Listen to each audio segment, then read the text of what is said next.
G'day champions, I'm Jax from J&D Creations and I live in Perth, Western Australia. It's such a lovely place and I've spent the last 5 years here building a workshop from nothing to something that will allow me to take absolutely zero woodworking skills and turn them into the ability to make mediocre resin and wood products. Now, I've become a lot more comfortable in front of the camera in the last 5 years when you consider this is how I started. So I wanted to throw together this supercut just to show you that some projects over the years have turned out great, others really not so much, but it doesn't matter where you start, as long as you get started. It doesn't matter what software you're using to edit or what camera you're using to film. The more you use it, the more content you produce, the better your content is going to get, and this is evidence of just that. So let's get into it. So, we need a handle for the branding iron.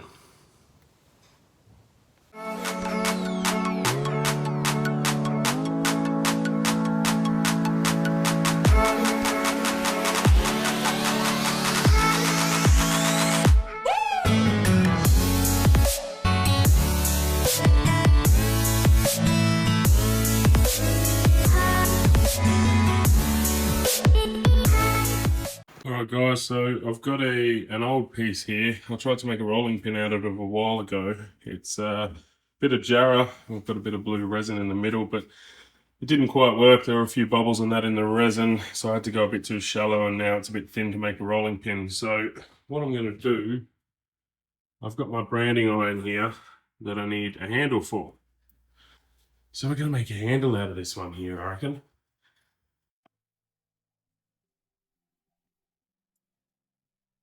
What I can really say with utter confidence looking back on all of this footage is that I'm really glad I got started when I got started. What I completely forgot about was I snapped the drill bit off in here. You can just see it. I made this blank like probably 8 months ago. Yeah, that's going to pose a bit of a problem. I'll have to dig that out somehow. And I'm really glad also that there's been a lot of growth. Now, I hope you can bear with me through a lot of this older content. This was shot on my phone with terrible lighting. I knew nothing about cinema photography. I knew nothing about editing. I did harsh audio cuts. I did atrocious music. But these videos will show you the evolution of how things begin to get better. And if you look at my current content now, you can see that the production value is a hell of a lot better. And I like to hold on to these old clips for that reason. It shows that it doesn't matter where you get started. You can always develop those skills along the way. The important thing is the repetition, the practice, getting in there and just doing it.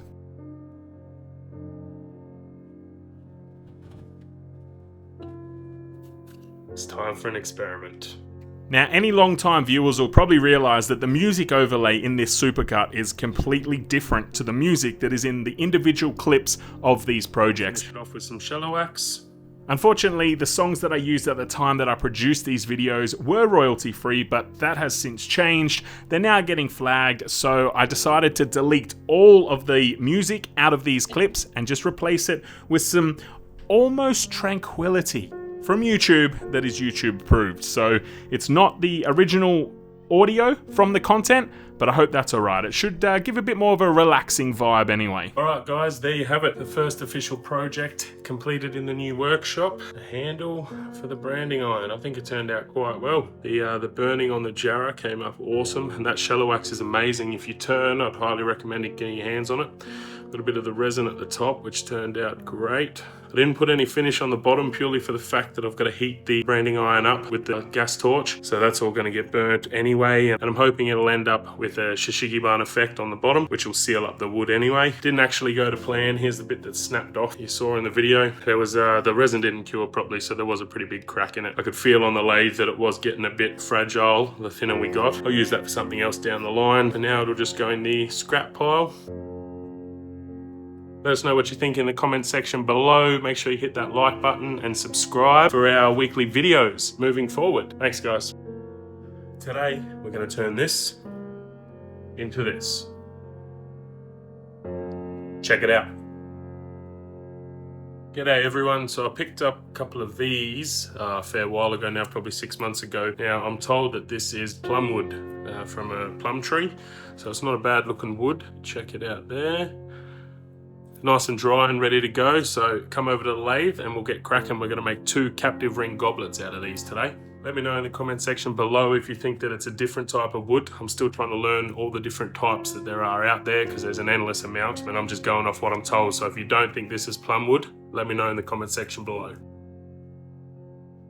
What really strikes me as hilarious looking back on these old clips is I was absolutely adamant, and I knew that I had to talk to the camera with confidence. And in my mind, that was talking to the camera with confidence. I compare that to my current content, and I can see how shy I was, how worried I was about how it would be perceived. It's just amazing that at that time, that is what I considered to be extremely confident in what I was doing. Time and experience can change a hell of a lot.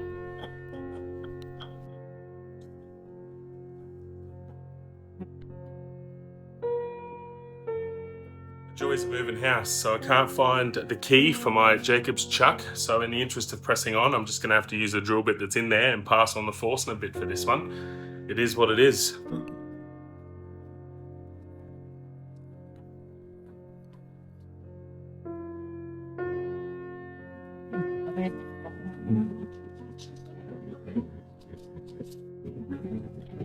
So when we hit our first 100 subscribers on the J&D Creations Facebook page, we decided to do a giveaway. And that giveaway was a ringed goblet. Now I went out and bought myself a Robert Sorby captive ring tool. It made the process a hell of a lot easier. The first ring goblet I didn't have a captive ring tool. And you can see just how large that is. And that was just using my basic tools to achieve that. I mean, it turned out alright for what I had at the time. But you can definitely do a lot better once you've got the captive ring tool.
Now these are some pretty nice looking shavings, so we're going to set some of these aside, keep them for a project in the future.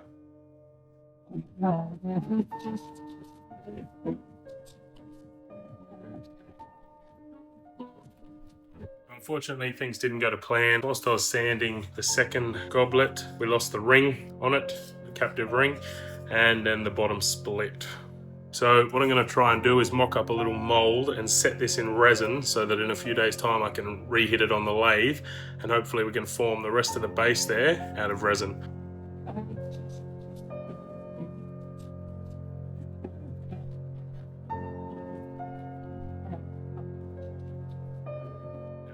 Mold, we just need to fill the inside with hot glue to seal it all off so the resin doesn't leak.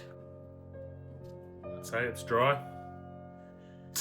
So the 5-minute epoxy is dry in there. I've just coated the outside in some tape, keep everything contained in there if the epoxy didn't seal properly. Having a new workshop, I'm not 100% sure where everything is yet. I know I've got some extra hot glue sticks somewhere, I just don't know where they are. Much like the Jacob's Chuck key. Let's fill this up and see how we go. I'm gonna sit this in the base of the mold so that we've got something to make a tenon out of, and so we're not wasting resin. So a bit of a resin saver there at the bottom.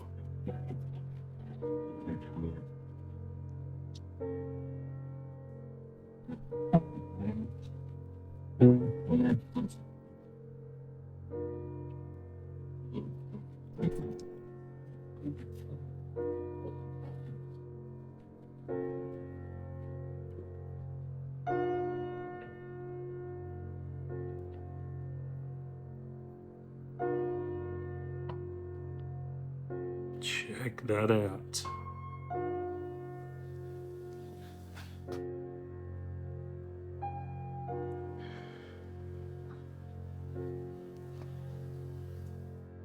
Right guys, now comes the hard part. I gotta leave it 24 hours to cure. For you, that doesn't mean anything because you're gonna see it right about now.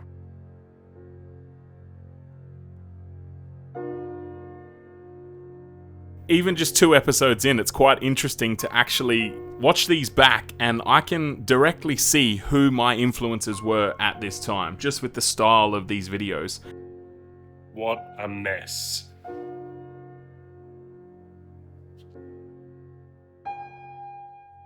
Shavings are actually pretty cool though. They're like a bluey red. So we used pearlescent mink and pearlescent turquoise pigments in the resin. You can see like that one there.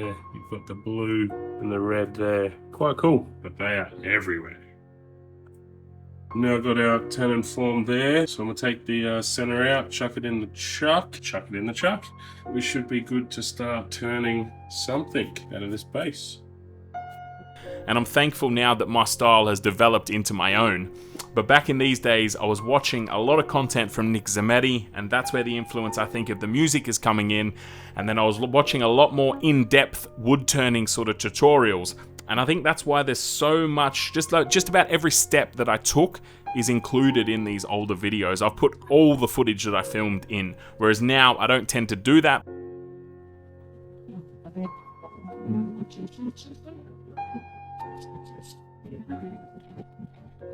So unfortunately, I don't have a pressure pot, so bubbles have formed in the base of the resin there. So I'm gonna have to try and take my parting tool and cut it off about here, and hopefully we can get rid of all those bubbles. See how it turns out. Look at this mess. Not looking forward to cleaning this one up, that's for sure.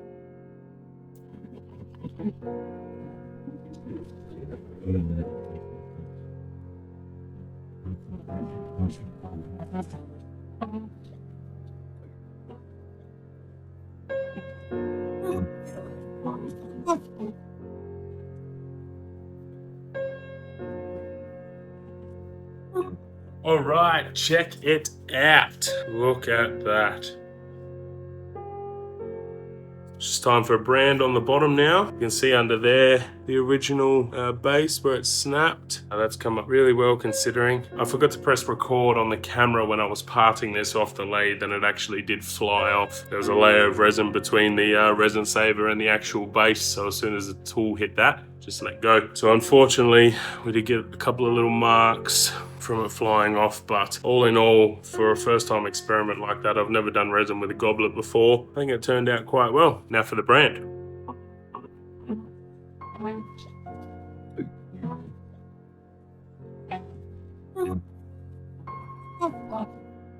So shallow wax is a friction polish that we use on the lathe. Obviously, once the piece has been parted off the lathe, I can't generate enough speed to create the friction to get the nice polish finish. So what I'm going to use on the bottom is just what I use on my serving boards. Food Safe Plus Pure Food Grade Mineral Oil by U-Butte Polishers. All Australian and proud of it. Excellent product.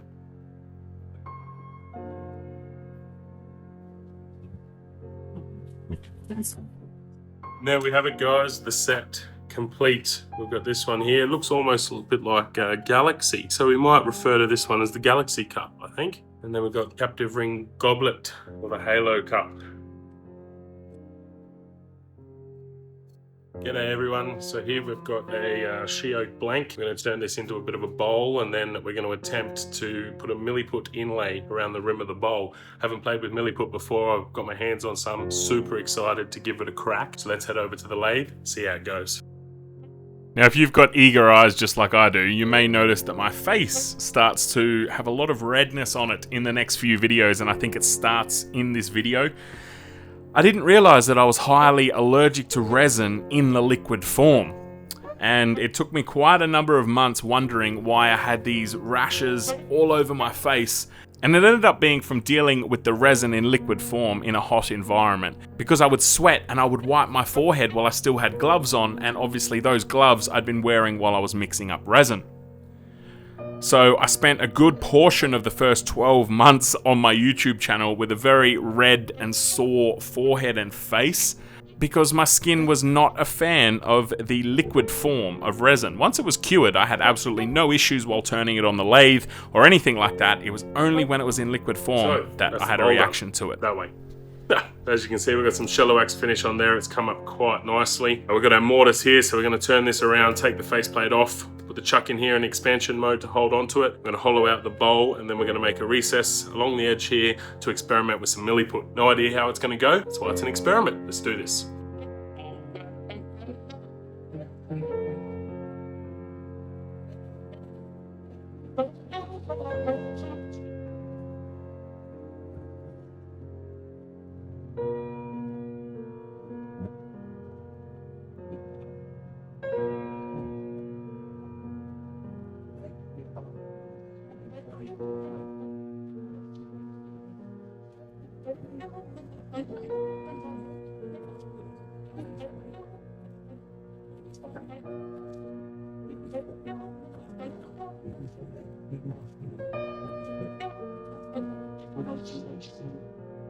Right, so finish the bowl with a recess here that we're going to put the milliput in all the way around. Now, in order to do this milliput, we're going to need a few things. The milliput, obviously. We're going to need a rolling pin. Now, I actually turned this rolling pin a while ago before I started doing videos. It was one of the first few things that I turned actually out of a piece of old jarrah, and we're going to need some baking paper. So, milliput is essentially resin in putty form. So you've got your part A, your part B, you cut off equal amounts and you mix them together exactly the same as you would with a liquid resin, but they harden over a 24-hour period. We're going to cut off equal sections, mix it really, really well, then we're going to put it into our bowl around the rim, and then we're going to leave it 24 hours to set. I don't deny there's some strange evolutionary process, but mankind won't be destroyed. In fact, that you and I are working here today, we have a children.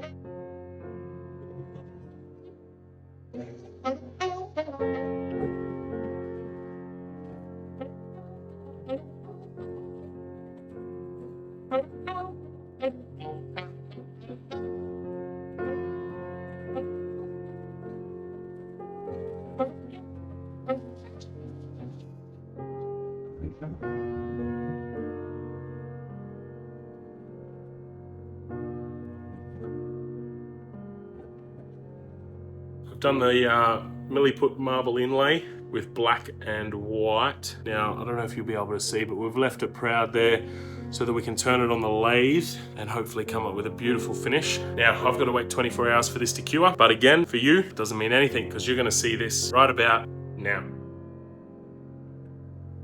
I gotta be honest, I made this bowl very, very early on in my maker's career. It is still my favorite experiment with milliput. This is the first time I ever used it, and I had one of the best results I've ever had with it. I absolutely love how this project turned out. Wow, check that out. That milliput's amazing. I can't even believe I made this. It's just so smooth, you can't even feel a seam there. Absolutely incredible. We hit that with the skew chisel on the lathe to tidy it all up, sanded it up to 1000 grit, and then hit it with some shallow wax for the finish, and it's just come up an absolute treat. super stoked with that, and I'm super excited to play with some more Milliput in the future. I've already got a heap of ideas from goblets and that with some inlay. Absolutely cannot wait to get back into some more Milliput. Thanks for tuning in, guys. Really hope you enjoyed the Milliput project. I had an awesome time doing it. It turned out absolutely incredible, way better than I expected. G'day everyone, welcome to another episode here on the J&D Creations YouTube channel. Today we're going to take this married blank here, we're going to turn it into an ashtray. We were contacted on our page by someone who wanted some Gothic themed pieces. We're going to look at making this into an ashtray and then carving a cobweb at the bottom here, filling it up with resin, and then we'll see how that looks. We might even look at trying to put some Milliput cobwebs into the outside. We'll see how we go. While I was out today, picked up a heap of different bits and pieces. Got myself a center finder finally, so I can stop using the ruler. Got this beautiful Jarrah plate blank, so that'll be for a project down the track. Also picked up this piece of elm here, which looks quite cool. Got a bit of a live edge left there. No idea what this will be. Probably end up being a bowl of some type. And we got some Jarrah. We're gonna do a couple of goblets out of this one here, and another piece of plum that I found. That was today's mission.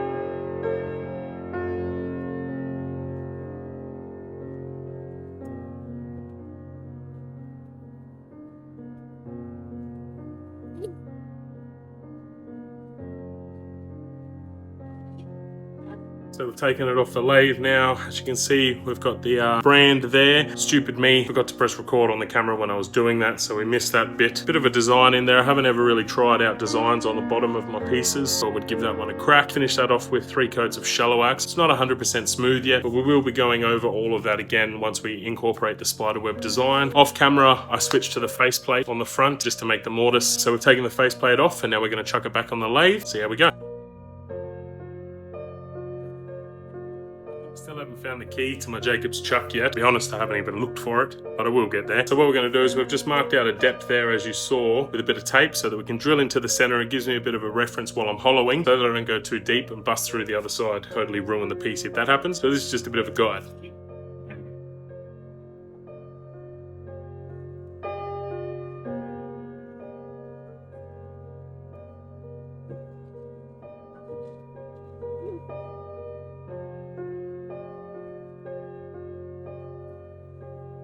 I don't know what's going on with my camera today, but I did press record this time, but it didn't record. Sanded up inside to 600 grit, applied shallow wax onto it there. Now I've taken it off the lathe, but left it on the chuck. And the reason for that is that when I put in my resin on the inside and do all the little bits and pieces that I'm about to do, it's gonna keep running true to how it was before. It's time to experiment.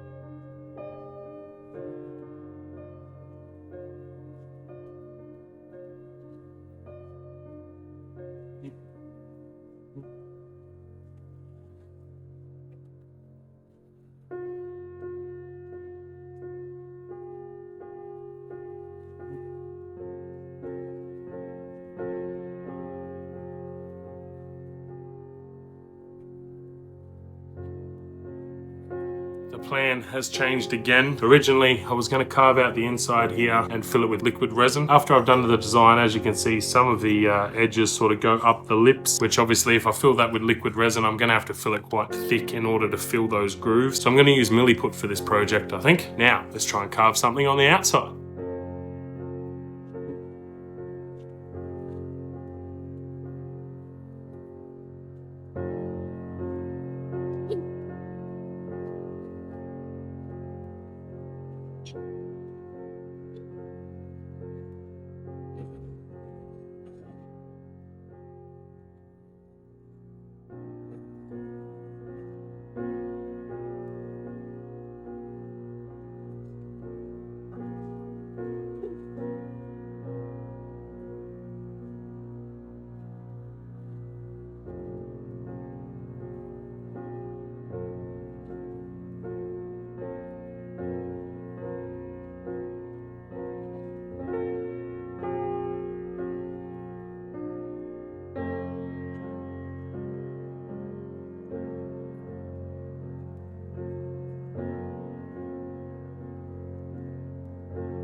ice cream truck in the background. Can you hear that? Might have to stop this video. We've got the cobweb there, got the cobweb there, cobweb in the middle. We've got 3 spots here to rest your smoke because it is, of course, an ashtray. So we're going to mix up some black milliput now. We're going to put it into those grooves, let it set for 24 hours, and we can throw this back on the lathe tomorrow for the reveal.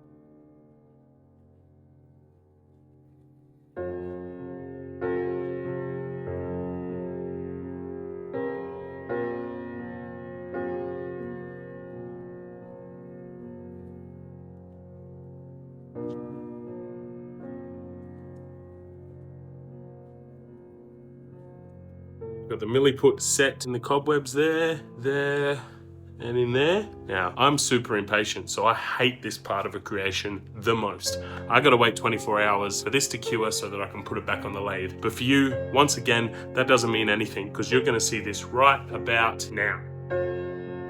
I really seem to love that jump cut edit, don't I? You don't have to wait for this because you're gonna see it right now. I just cringe when I watch that. I don't use that anymore, luckily.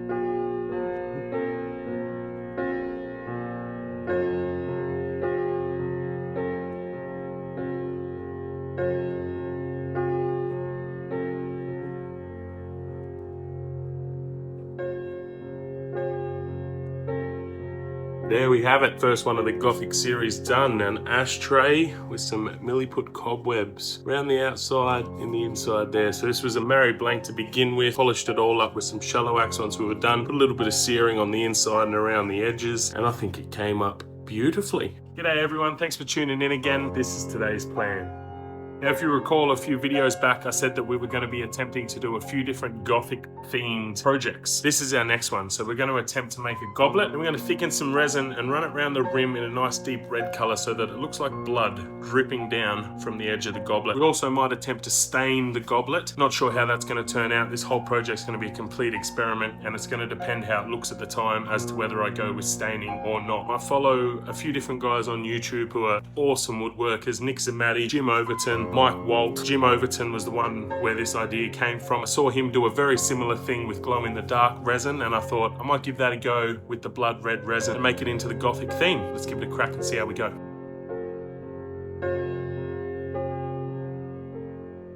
Now, for anyone who hasn't used a center finder before, obviously this is not square. So what I've done is I've put the center finder on each corner and I've drawn a line from each corner, and you're left with this square in the middle there. That's where your center is. So you put your center in each end there and you turn it around.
disaster. The head of the goblet snapped. You had it quite thin there. Flew off the lathe. A little chip came out of it just there. I'm gonna try and finish this stem without the goblet on, and then I'm gonna try and put some 5-minute epoxy on there and see if we can't put it all back together.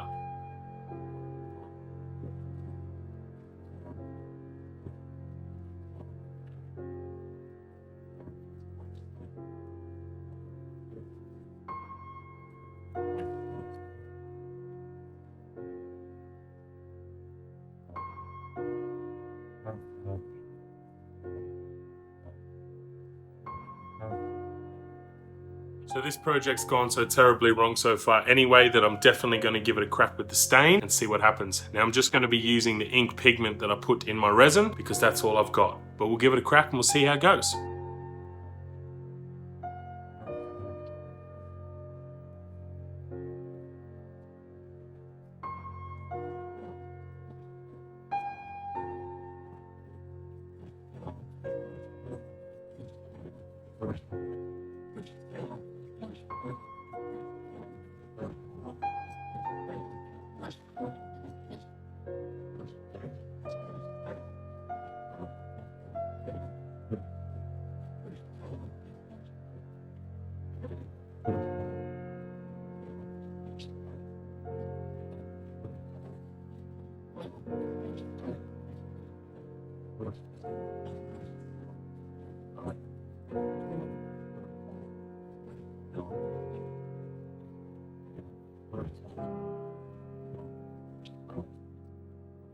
So things aren't going too well. We've finished the stem off here with shallow wax. It's actually looking pretty damn cool with the dye in there. Now we sanded that back just with a bit of 600 grit to take the excess off, and it has really stuck in the grain there. Because this bit snapped off the lathe, I couldn't really use shallow wax to finish it off, so I've just used some of the food safe oil, which I've also used on the bottom after applying the brand. That's the top of the goblet. Now we're going to mix up some 5-minute epoxy, try and set these two back together just like that, and then we can look at doing the dripping blood resin.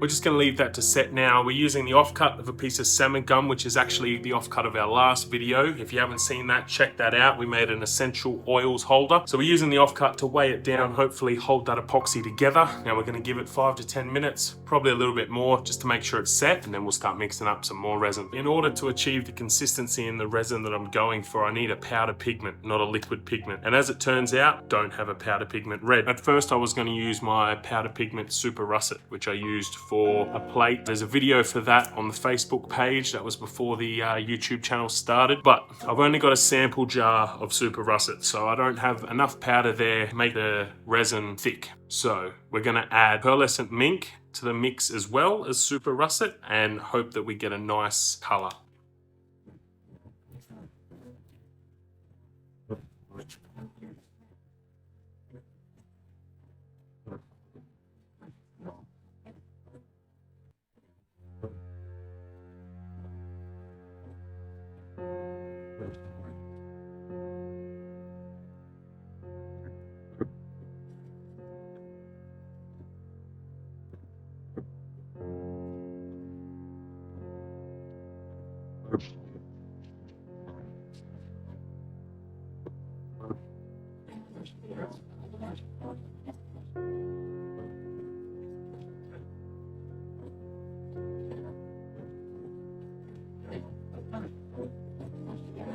So this is curing right there. To be honest, this didn't go to plan at all. We had the head of the goblet snap off. We had the resin mix up to a color that I didn't even know possible. We didn't have the consistency in the resin right because I didn't have the right amount of powders to mix in, and it's just leaking everywhere. I've never actually had a project go this far south before, but we'll press on. We'll leave this for 12 to 24 hours now to cure, and then we'll come back and investigate in the morning and see where we're at.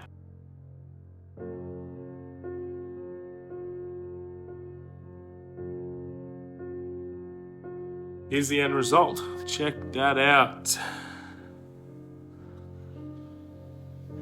Considering this project went so far south throughout the thing, I mean, It was just a disaster. Everything was going wrong. We had the top snap off. We couldn't get the thickness of the resin right. It was all running everywhere. It's all over the bench back here. It just went everywhere. Considering all of that, this actually turned out pretty cool. Now, it's not the red that I was intending. I'm sure something's got purple blood. Essentially, what we're gonna do is take 4 pieces of burl, run them through the thicknesser, and glue them together. We're then gonna put a mold up here, fill it with resin, and that's gonna form the cup part of the goblet. I'm then gonna throw this piece of burl on the lathe after cutting along these lines that I've already drawn. That's gonna form the stem. We're probably gonna set that in a little bit of resin too, just to harden it up while it's on the lathe and hopefully stop it from breaking apart. Then we're gonna take this piece of jarrah here and make a base. So it's a 3-piece goblet. We're then gonna try and hold together with 5-minute epoxy. Fingers crossed it works. I gotta jump in and say that this was a project that I was really excited about. This idea randomly came to me about constructing this goblet in 3 separate parts to make the process of making it easier, and I was just thrilled when it came out. I wasn't overly happy with the shape of the goblet head itself, but the way it all came together so perfectly was just great. There's nothing like that thrill of an idea coming to your head and you being able to translate it into a physical piece right in front of you. That feeling is second to none. It is awesome.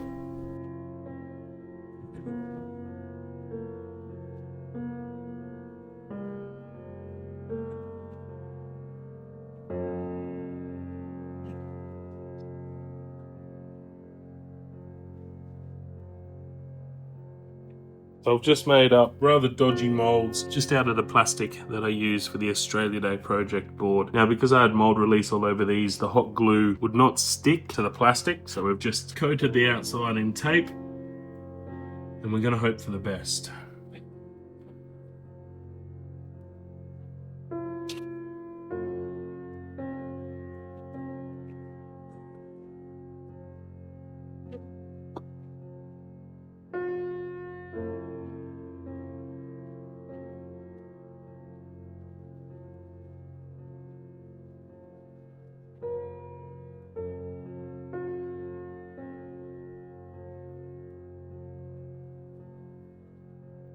So we've got the head of the goblet clamped up, all glued together. We're going to wait 24 hours for that one to dry before we can build a mold, pour some resin in. We've got the 2 stems sitting right here. Now they've got the resin in them as well, so we're going to leave them 24 hours to cure before we put them on the lathe. For now, we're going to throw this on the lathe and see if we can make the base of the goblet.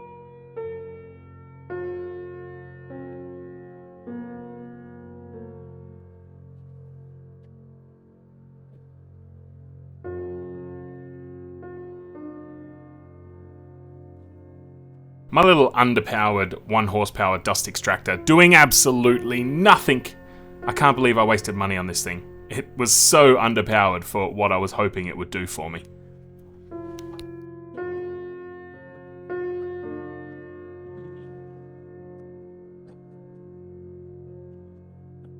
I'm nearly out of this stuff. If only it rained shallow wax.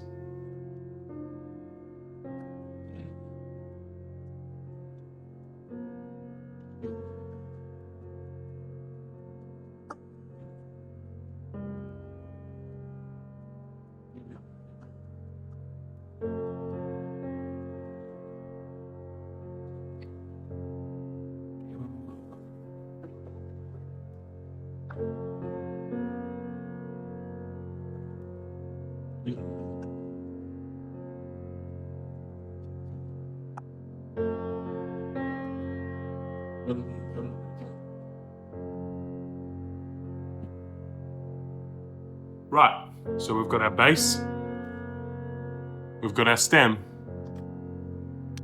and we've got our head of the goblet.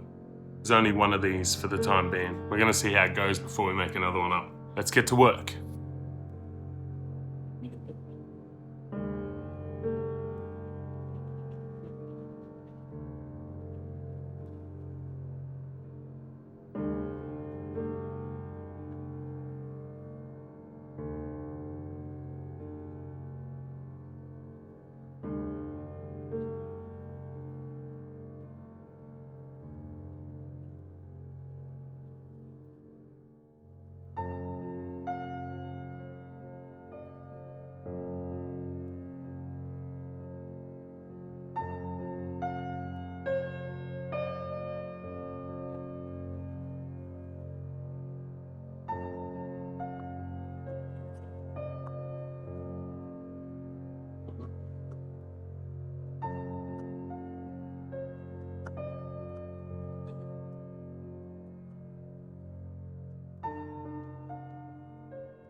Don't you just love it when a project starts coming together? So that 5-minute epoxy's been left to set. We've actually left it about 2 hours. It's set beautifully in there. We've got the jarrah burl that we turned there for the stem, and then the jarrah for the base. And we've actually done 2. Pour we did this morning has been curing for about 6 hours. Now this is for the head of the goblet, see it there. It's actually quite hard already, but we are gonna leave it the 24 hours to cure fully before we put it on the lathe. All in all, this mold held up amazingly considering it was just a milk carton and some hot glue. It's done its job perfectly. You can see some of the resin started to seep into some of the voids around the wood, which is awesome. That's exactly what we want. So we'll leave this for the rest of the night now, come back in the morning, throw it on the lathe, and see where it takes us.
It's taken on a bit of a weird shape. That's because we had a ring of air bubbles all around this section here. You see just there.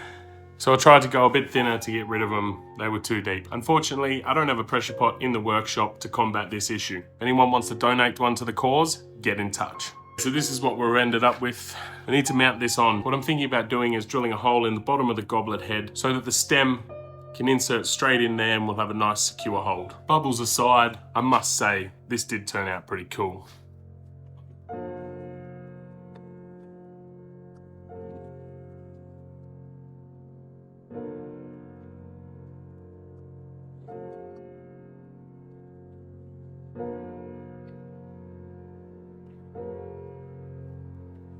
So the plan didn't work again. It's there, drying.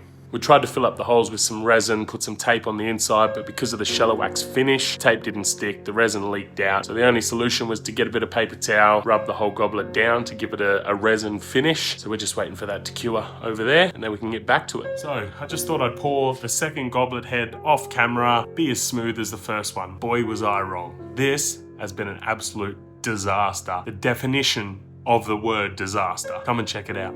Here's the battlefield. We've got spilt resin everywhere, hot glue everywhere, strings of hot glue hanging everywhere, got resin leaking from everywhere.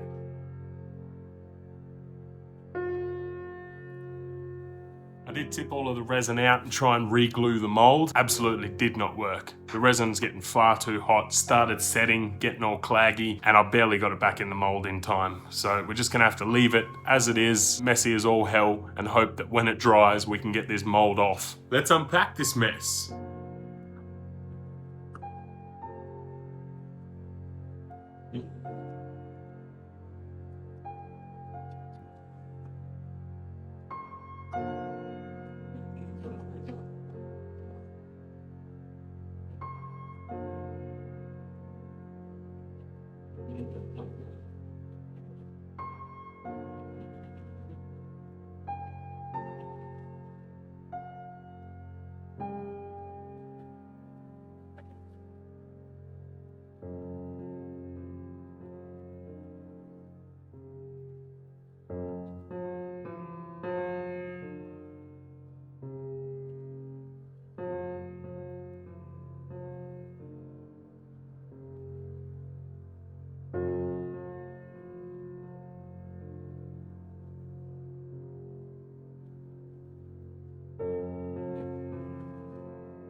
Well, what a mission so far. Here we've got the second goblet. I filled up some of the voids with 5-minute epoxy. I'm gonna throw it back on the lathe now and sand it back down smooth. This one came out pretty cool too. Then we're gonna mount both goblets onto their stems and we are done. This is like, I think, day 5 so far of this project, so I'm looking forward to finishing it. Let's do this.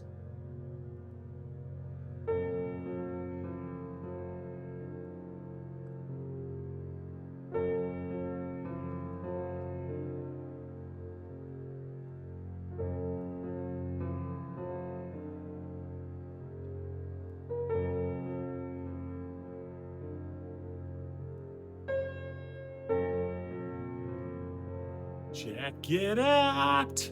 Unbelievably, this project is complete. Check him out. We're actually on day 7 for this project. So this was the first one, this was the repeat. It took a bit of a different shape, but I actually prefer the second one. Check that out there. We're all sealed up. All 3 pieces are together. Just need to do a final dust off and then a nice coat of oil on there to make them look the part. I'll show you the first one too. Let's dust these off, give them a nice light coat of oil, and then we can ship them out to Matty.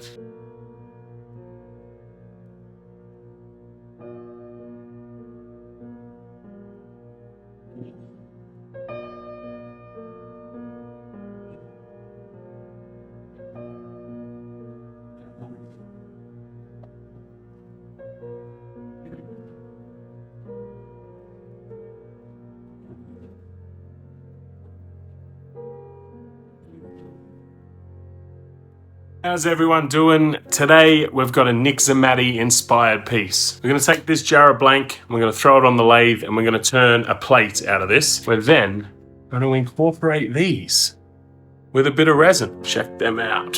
Whoop. Dropping them everywhere, all different shapes and bits and pieces. No idea where that one went. So that's going to be today's project. Let's throw a faceplate onto this blank, get it on the lathe, and get started.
Now, you might have seen when I was heating up the branding iron that it's cracked.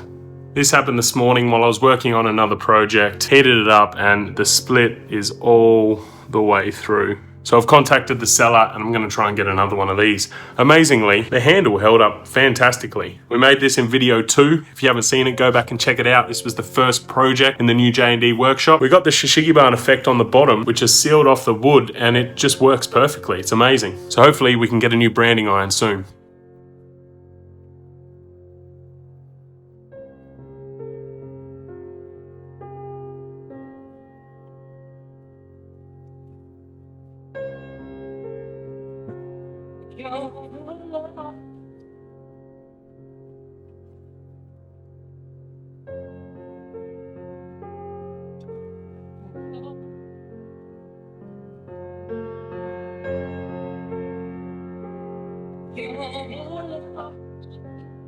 Waiting for your love, I'll be here waiting.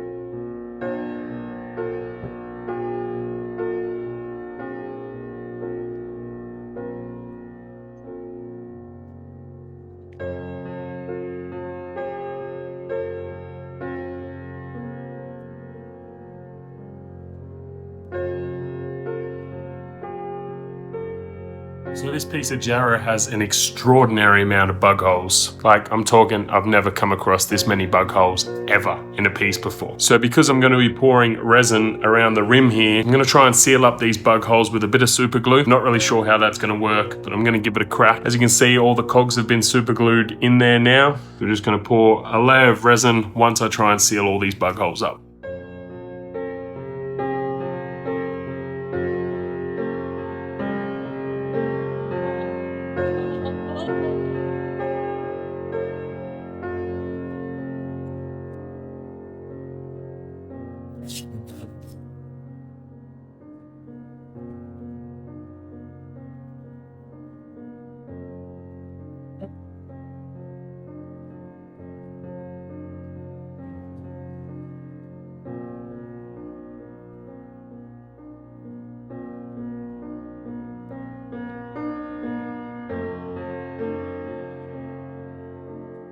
In typical J&D fashion, I had leaks. Resin started coming out of all the bug holes, all over the table, everything like that. Masking tape was my solution. We ended up fixing up the bug holes, plugging them all up, and we got the leaks to stop. Now, I sort of had this little bit of hope in the back of my mind that I could beat the resin at its own game and I wouldn't need a pressure pot. I thought I could just monitor it and get rid of all the bubbles. No, you can't do that. So one half of it's actually quite nice, and the other half we've just got bubbles galore, just everywhere. And there's nothing I can do about that now. So the resin's already started setting, and we're stuck with it as it is now. Bit bummed out that we got all the bubbles in there, but I am still super stoked to be doing this project. I saw Nick Zamatti do this quite a while ago now, back when me and my family were living at the Ronald McDonald house, and I used to watch his videos every night. So shout out to Nick Zamatti for this idea. If you haven't checked out his channel already, make sure you head over there. Amazing work. He does some awesome creations. Speaking of Nick Zamatti, he's running Makers Central this year, and I'm heading over. Can't wait to get over there. Check out Makers Central. It should be amazing. From what Nick said, there's makers from all over the world going, and I figured I need to get in on that. So I'm going to be heading over there. May 11th and 12th is the show. You will definitely be seeing footage from Makers Central. They got a Facebook page, and I'm pretty sure they got a website as well. You can head on over there and check all of that stuff out. They got some awesome stuff on their channel, and with any luck,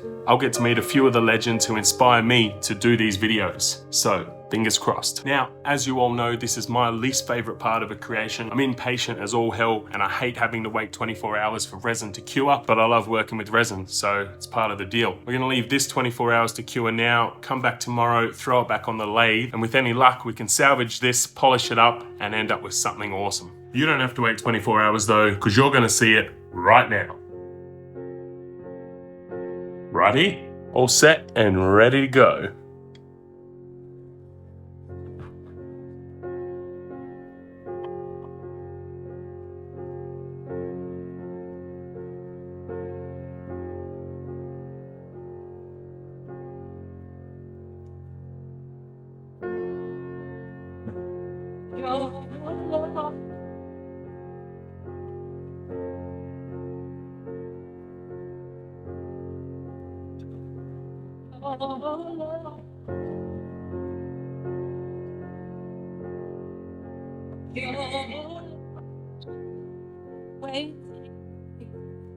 Your love, I'll be here waiting.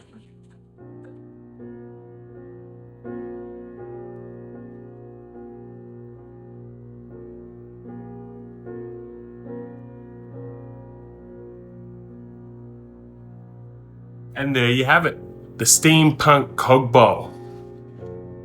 We went a little bit crazy with the sandpaper here. We went right up to 2000 grit on this one. I've never actually used the 2000 grit on the lathe, but I figured because it's resin, we'll give it a crack. And as you can see, it's come up rather nice. A few of the cogs here have actually changed their color. I'm not sure if that part of the cog, the silver part, was sitting a bit too close to the surface and the heat's obviously changed the color, either from sanding or from the chisel. You can see, unfortunately, we've got those bubbles in there, but hey, they add a bit of character. Rest of it there. Another half color. Now I know I did say at the start of this video we were going to make a plate. I misspoke. It's a bowl. It's definitely a bowl. All the bug holes you can see all through here. and they go right through. They come out the front here. But yeah, this piece of jarrah turned out great, I think, and I am super stoked with the end result. This is another Nick Zamati inspired video. Thanks, Nick. So I picked up this plastic bowl. We're gonna use this as a bit of a mold. Since I've been in the new workshop, I've been storing my shavings from each different project. I've got some salmon gum here from our essential oils boards. Got some marry here from a table that I'm working on. Don't know if you'll see that before this video comes out or after, but you will see it eventually. I got heaps of these. I got some jarrah and resin, got some jarrah and pine, just got jars everywhere. So a while ago, I saw Nick Zamati put his shavings into a bowl with some resin to create a bowl blank that he could then turn on the lathe. That's what we're gonna do. Come and check it out.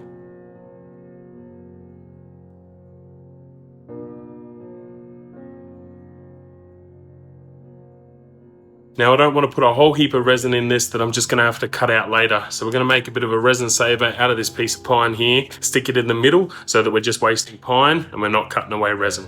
Are you ready for my first big failure on this channel? Now I know I've had leaks and I've had issues and breakages and some things even flying off the lathe, but this is what I consider my first massive fail.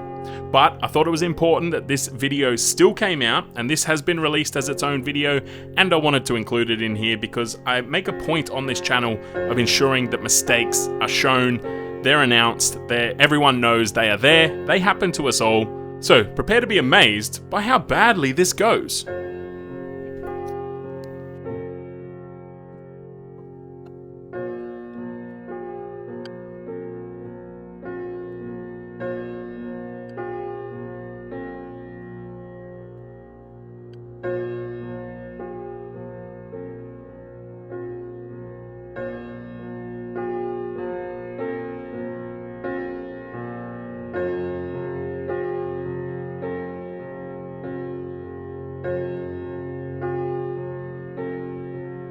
I have no idea what happened here.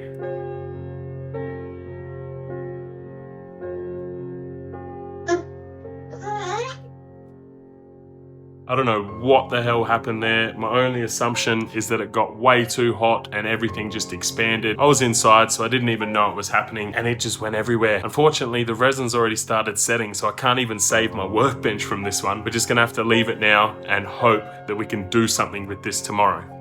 The damages to the workbench. There goes my level playing field for setting boards on. It's just everywhere. Now this is quite interesting. It's actually a bit spongy, so I'm not sure what we're going to be left with once this is fully cured. We'll just have to wait till tomorrow and find out. Check this out. Rock solid. You can see sort of what it looks like there. Pretty cool little droplets all around the edges. Let's try and get this out of the mold and have a look at the damages inside, eh?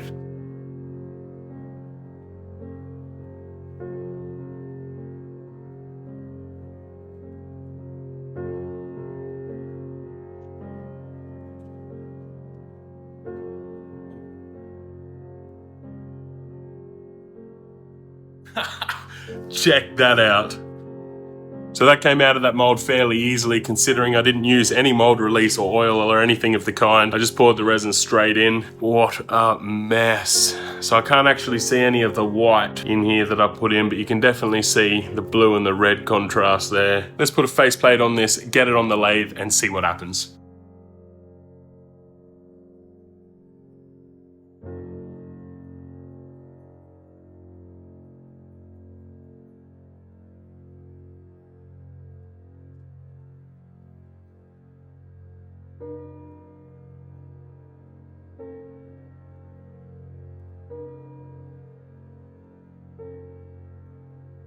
Well, that was not what I was hoping would happen. As you saw, this just let go completely. Mind of its own, decided it didn't want to be there anymore. I think the screws may have let go a little bit, and given the sheer size and weight of this piece, as soon as it got a little bit off center, it just took off. What I didn't think possible was this. This is the most devastating part. Clean snapped my tool rest straight in half. So I'm gonna have to put this video on hold for a while until I can source a new tool rest for the lathe. You live and learn, I guess. So it's been a few days now since that disaster on the lathe. I went out and bought myself a 5/8 stem and a 6-inch crossbar from Robert Sorby. They go together just like this to create the new tool rest. Now I spoke to a few turners and they actually recommended the round rest over the flat one I had before. So we're gonna hook it up to the lathe and give it a go.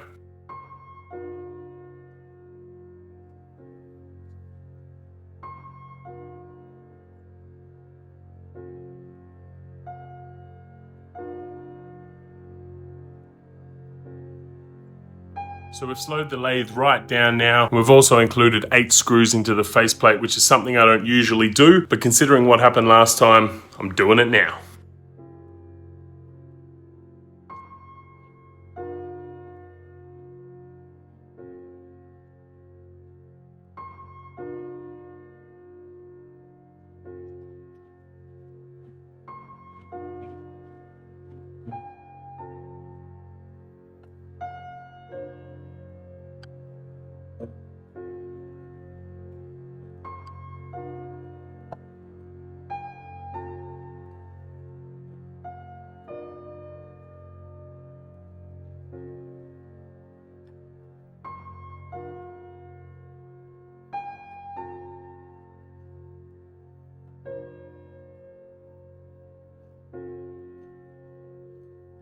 I think we've got to call this one a failure. So the 8 screws held up really well in the faceplate. We managed to turn the outside here. As soon as I took my first few passes though, I could tell that this was not going to work. You can see all the air holes from when the resin expanded all through this. It almost looks like a bit of foam or honeycomb or something like that. Put the mortise in the back for the chuck to open up in expansion mode and hold on to it. That didn't work. As you can see, pressure of the chuck just busted the mortise all around here.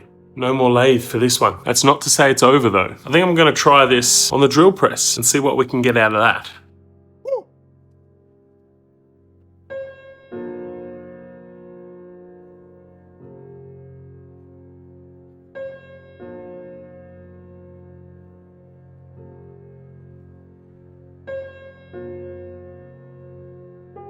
So that didn't work how I thought it would. I think my Forstner bits are probably a bit blunt, and this bit of pine is super hard now that it was soaked in resin. So my last attempt to make this into something is going to be with a spade bit, and if I have no luck there, we're going to have to call this a complete and utter failure.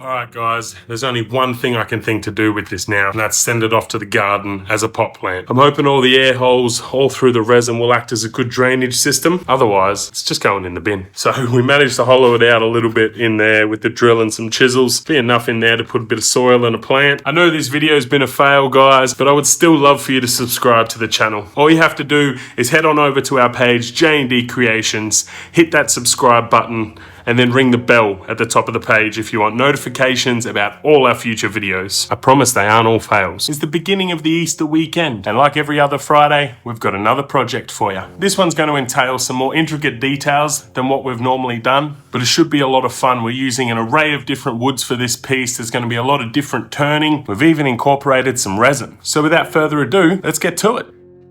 Righto guys, so these are the pieces that we're going to be using for this project.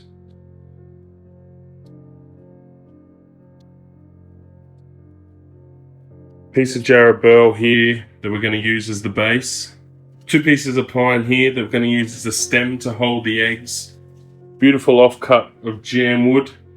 We actually made a goblet out of this one, and this was the remainder. So we're going to use that to formulate one of the eggs. Got some backup jam wood here. That's what it looks like with the bark on.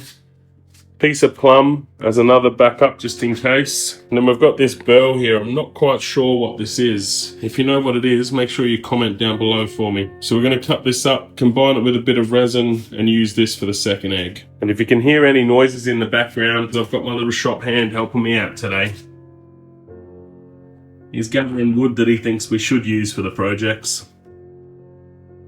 Thank you very much. What piece next? Good call. Oh.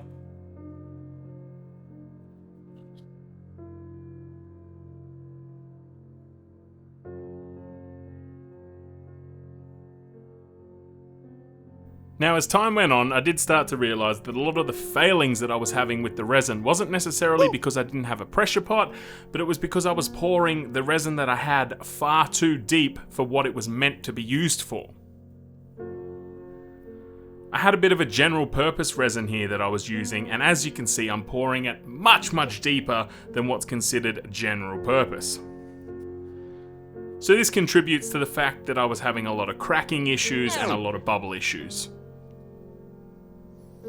Hindsight's a beautiful thing, but at the time, I had no idea. I just thought I needed a pressure pot to fix all my problems.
Well, I ruined this piece. I didn't really have my head in the game while I was turning this to round, and I went way too thin at the top to start with. As you can see, we've got the base of the egg there, which I was hoping this would wrap around, but it's just a bit small. We also then had a bit of a blowout on the side there, as you can see, which obviously to get this back to round, I'm gonna have to go even thinner, and it just ain't gonna work. Time to redesign the plan. Now, I'm thinking about maybe just having this egg sitting straight on the platform and then having a small little pedestal for the resin and burl egg to go on. Give that a crack and see how it looks.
Right, we've got all our pieces together now. The base, the egg cup, the jam wood egg, and the resin burl egg. Now, as always, I had an issue with the bubbles on the resin burl egg, as you can see, and we've also got a bit of a crack here. Now, that was from the heat of the resin, I suspect. If you get up close there, you can see that we've got some bubbles in there. Bit of character, really. And hey, it's almost like the egg's hatching with a crack in it. So now I need to sand the base, fix the egg cup to the base with either some super glue or some 5-minute epoxy, give it a nice coat of oil, and we are done for this project. So let's get this done.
G'day guys, welcome back to another episode. Now, in honor of Anzac Day yesterday, I wanted to do a project around that theme. I spent a lot of time contemplating what I could build to honor the Anzacs, and I've come up with quite a simple design that I think will be awesome. I'm going to take this bit of pine here, we're going to turn it to round and hollow it out to make a tea light holder. I've then got a design in my mind that we're going to carve into the side the iconic image of Anzac, the soldier with his head down holding his rifle. I'm hoping we can put some stain on the pine, and then once we put the tea light inside, it will illuminate the soldier, and if we position it right, you'll be able to see the reflection up on the wall. So let's take this over to the lathe and get it to round.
So I went against the stain idea, favoured the burning idea, but then didn't like the burning idea, so sanded it right back as much as I could. This is what we're left with. I actually got to try out the wire burning that I was talking about in an earlier video, and that's the wire burning around there, which came out pretty cool. I was pretty impressed with that. Bit of searing on the inside. Couldn't get finish all the way down in there because my hands are just far too big to actually get down there. So now I've just got to draw the design on the outside and carve it out.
Today, we're gonna try and make a cup using this. So as always, we don't just make something standard like a cup or a bowl. We've got to throw a twist into it. So what I thought we'd do is using the drill and some chisels, possibly the router, we're gonna put a J here, an N here, and a D here. Fill it with a bit of resin, let that set. Then we're gonna put it on the lathe and turn a cup in the hopes that the J and D will remain in the side all the way through the cup. Been playing with a bit of resin lately, just in a few standard molds that we got off eBay.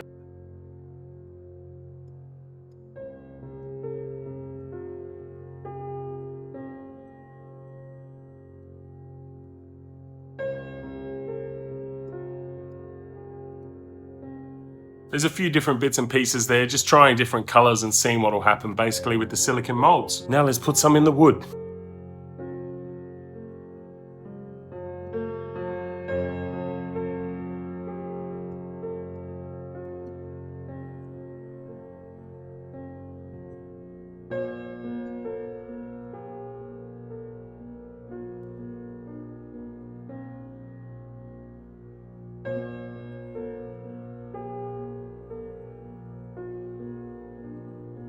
So for some reason my camera stopped recording again. What we did was drill some holes in here and then use the chisel to sort of thicken it up and get the outline, as you can sort of see there. Now it looks super rough. Obviously here's a lot thicker than here, but I think we're just gonna fill it with some resin and see how it goes.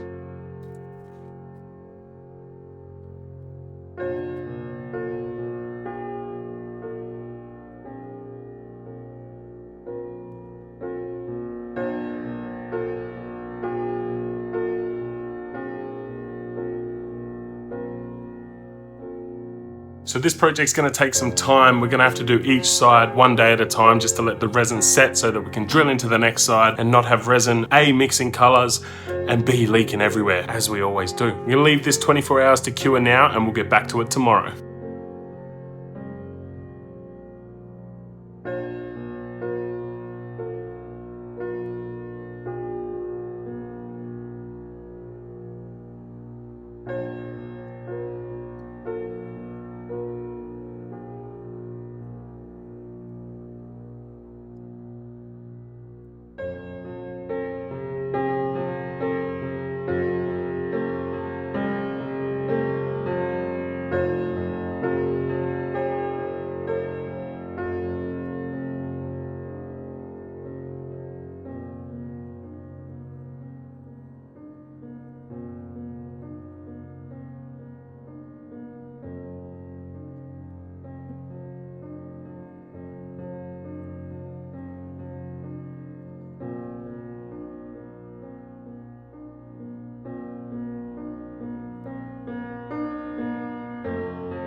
So all the resin's set now. Again, in true J&D fashion, the last little step created a bit of a hurdle. As you can see, this side of the timber's actually soaked in a lot more resin. And it's actually leaked out of some cracks on the side. And what we didn't want was this. It's actually leaked out from the top of the blue and come down here and stuck to the bench, as you can see. So hopefully we can get rid of that color mix when we're turning. But for now, let's get it on the lathe and have a look at it.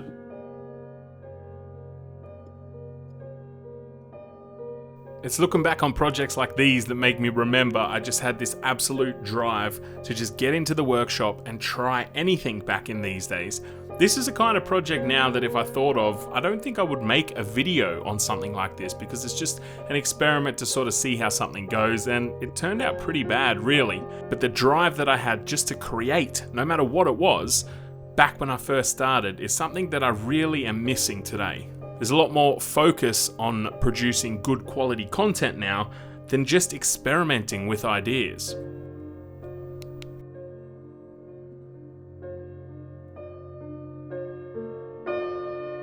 So as you can see here, we've got it down to round. Now there are a few little spots, such as that one there and this one here, that we haven't quite got smooth yet. You sort of see there, the divot in the wood.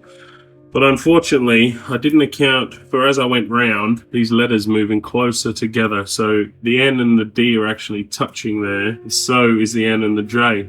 So I don't want to go any thinner on this because I feel like the thinner I go, the more they're going to mold together. The D's also gone a bit crazy on the outside here. So we're going to start shaping this now to the shape that we want and just leave those little imperfections as they are.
And there you have it, the J&D mug.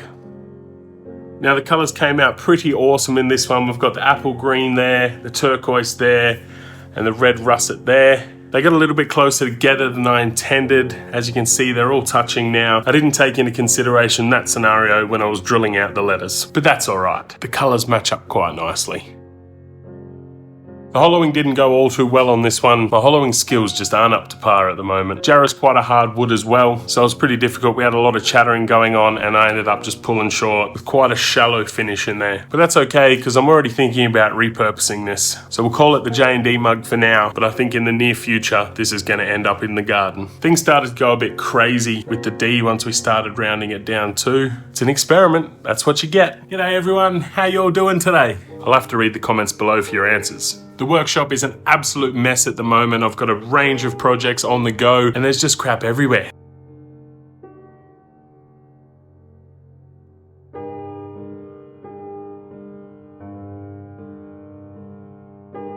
But I thought I'd add another project into the mix. Picked up this beautiful piece of elm a while back now. I actually mentioned it in the video when I picked it up. I'll link that up here somewhere. It's got this beautiful live edge on it.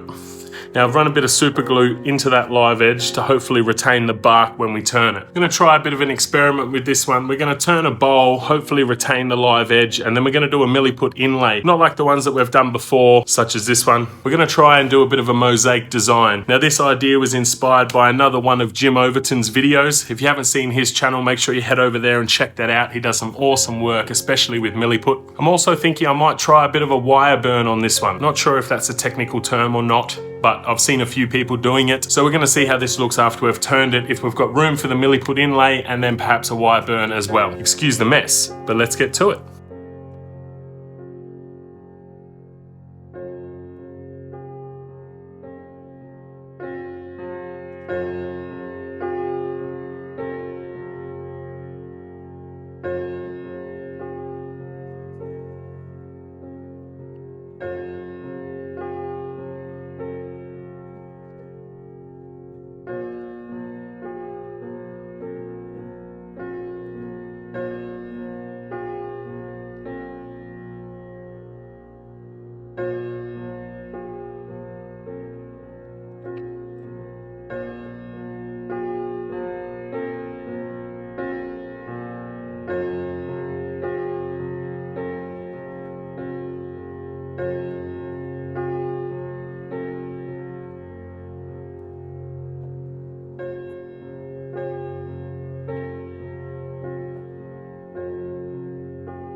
So this piece has been sanded all the way up to 400 grit. Usually I'd take this time to put the brand on before we apply the shallow axe. But if you've been watching my previous videos, you'll know that my branding iron has snapped in half and I'm still yet to receive my new one. It's supposed to be coming today, but we're playing the waiting game with Australia Post as always. Now a little word of caution for everyone out there. If you're going to be turning a piece like this with a live edge and it's not going to be completely round, if you don't have decent sanding gear, it can be quite taxing on the fingers. Now, you wouldn't have seen in the footage because I speed the footage up, but the vibrations that go through your fingertips when you're hand sanding this stuff on the lathe is just phenomenal, and it can really have a taxing effect on your fingers. So just be careful if you are going to try these pieces that have a part of a live edge or they're a bit off center, a bit off square. Make sure you take care when sanding.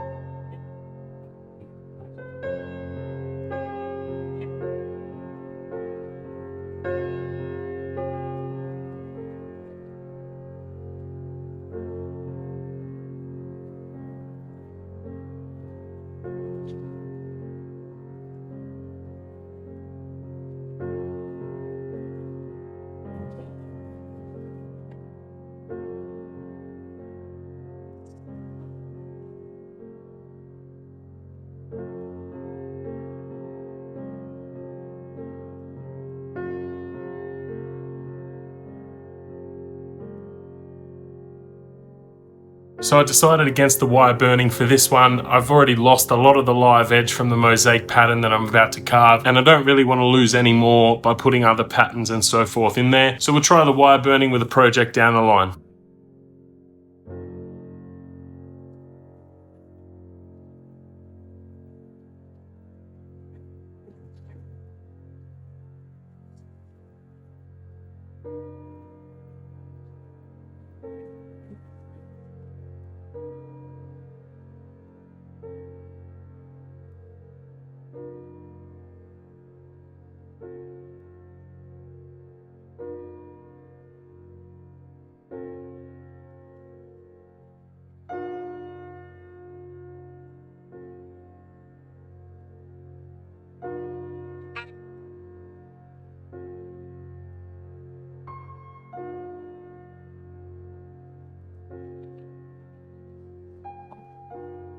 Righto guys, so we're about to start carving the mosaic design into this, but I have noticed as I took it off the lathe that some of this live edge is starting to come away. Just sort of see there the flex in that. So I'm going to try and put a bit more super glue in there, fingers crossed that'll hold it together, and then we'll get to carving this mosaic design.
This is where we've gotten to today. Now I know it looks like an awful mess right now, but once this milliput hardens up, we'll be able to throw it back on the lathe, tidy it all up for the reveal, and we should see it looking pretty good by then. After we do the reveal tomorrow, I'll be able to see what it looks like a bit better, and I'm still debating at the moment whether to dye each individual tile in the mosaic for a different color. So it'll all depend tomorrow on how it looks. For now, we're gonna let that cure for 24 hours and we'll get back to it tomorrow.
So this has turned into a bit of a mess. Not really sure what I was thinking with the die. I'm hoping I can sand it out of the Milliput and it'll all be retained within its own little area. Let's get it back on the lathe and see what we can do.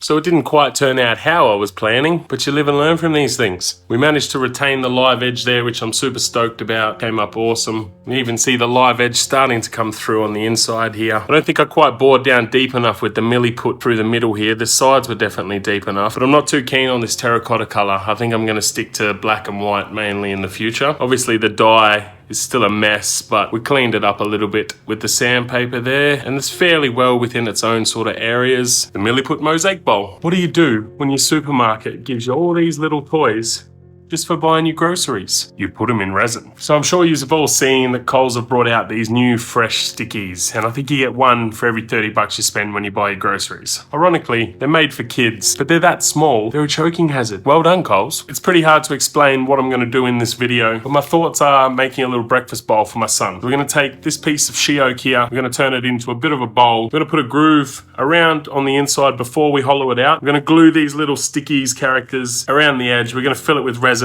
let it set, then we're going to hollow it out. And what I'm hoping for is it's going to look like these little stickies are sitting on a little wooden shelf on the inside of the bowl. You'll see what I mean as we move through. To kick things off, let's open all of these.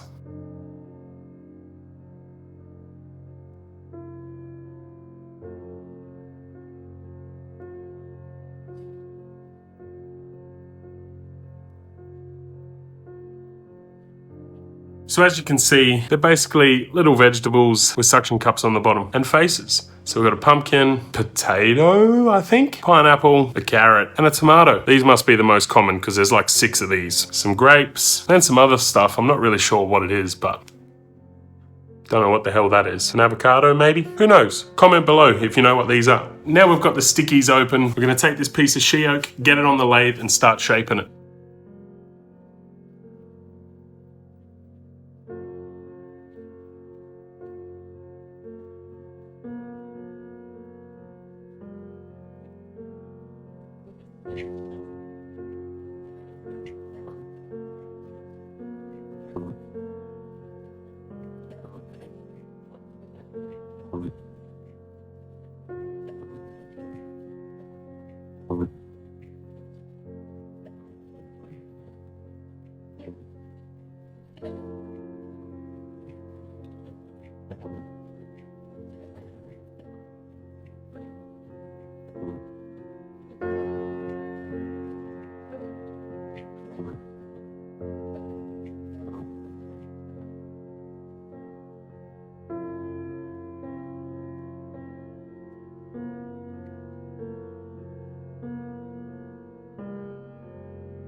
So we've poured the resin into the bowl now, and that's curing just here. Now there were a few openings in the grain in some of the parts of the bowl, so the resin is slightly leaking out, but I'm just sitting with it now and just wiping it down with paper towel every time I see a little drop come out. I'm hoping by the time this cures that it will actually seal all of these crevices that get resin in them, which will mean we'll have a completely leak-proof bowl at the end. I'm gonna give this 24 hours to set now, and we'll be back at it tomorrow.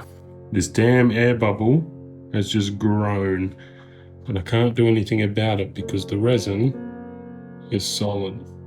It's not quite set yet. It sort of feels a bit rubbery at the moment. But I can't do anything about that massive one down there, and it just keeps getting bigger.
What do you reckon?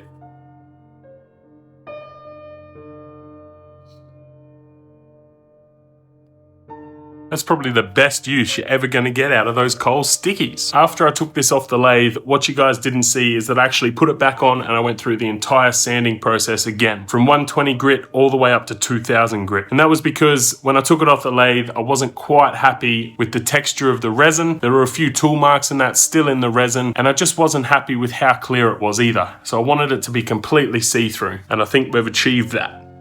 As you can see at the back there, that's the bubble that we were monitoring during the curing process. Now this goes all the way around behind these guys, both ways. So it goes that way and it goes all the way around at the back there. Had another one pop up here, which I wasn't aware of at the time of curing. But all in all, I'm pretty happy with this. I still don't have a pressure pot, so I can't alleviate that bubble issue just yet. Once again, if anyone wants to donate to the cause, make sure you get in touch. But for the tools I have, I am super stoked with this, and I think my little boy's gonna love it. Hey, what do you think?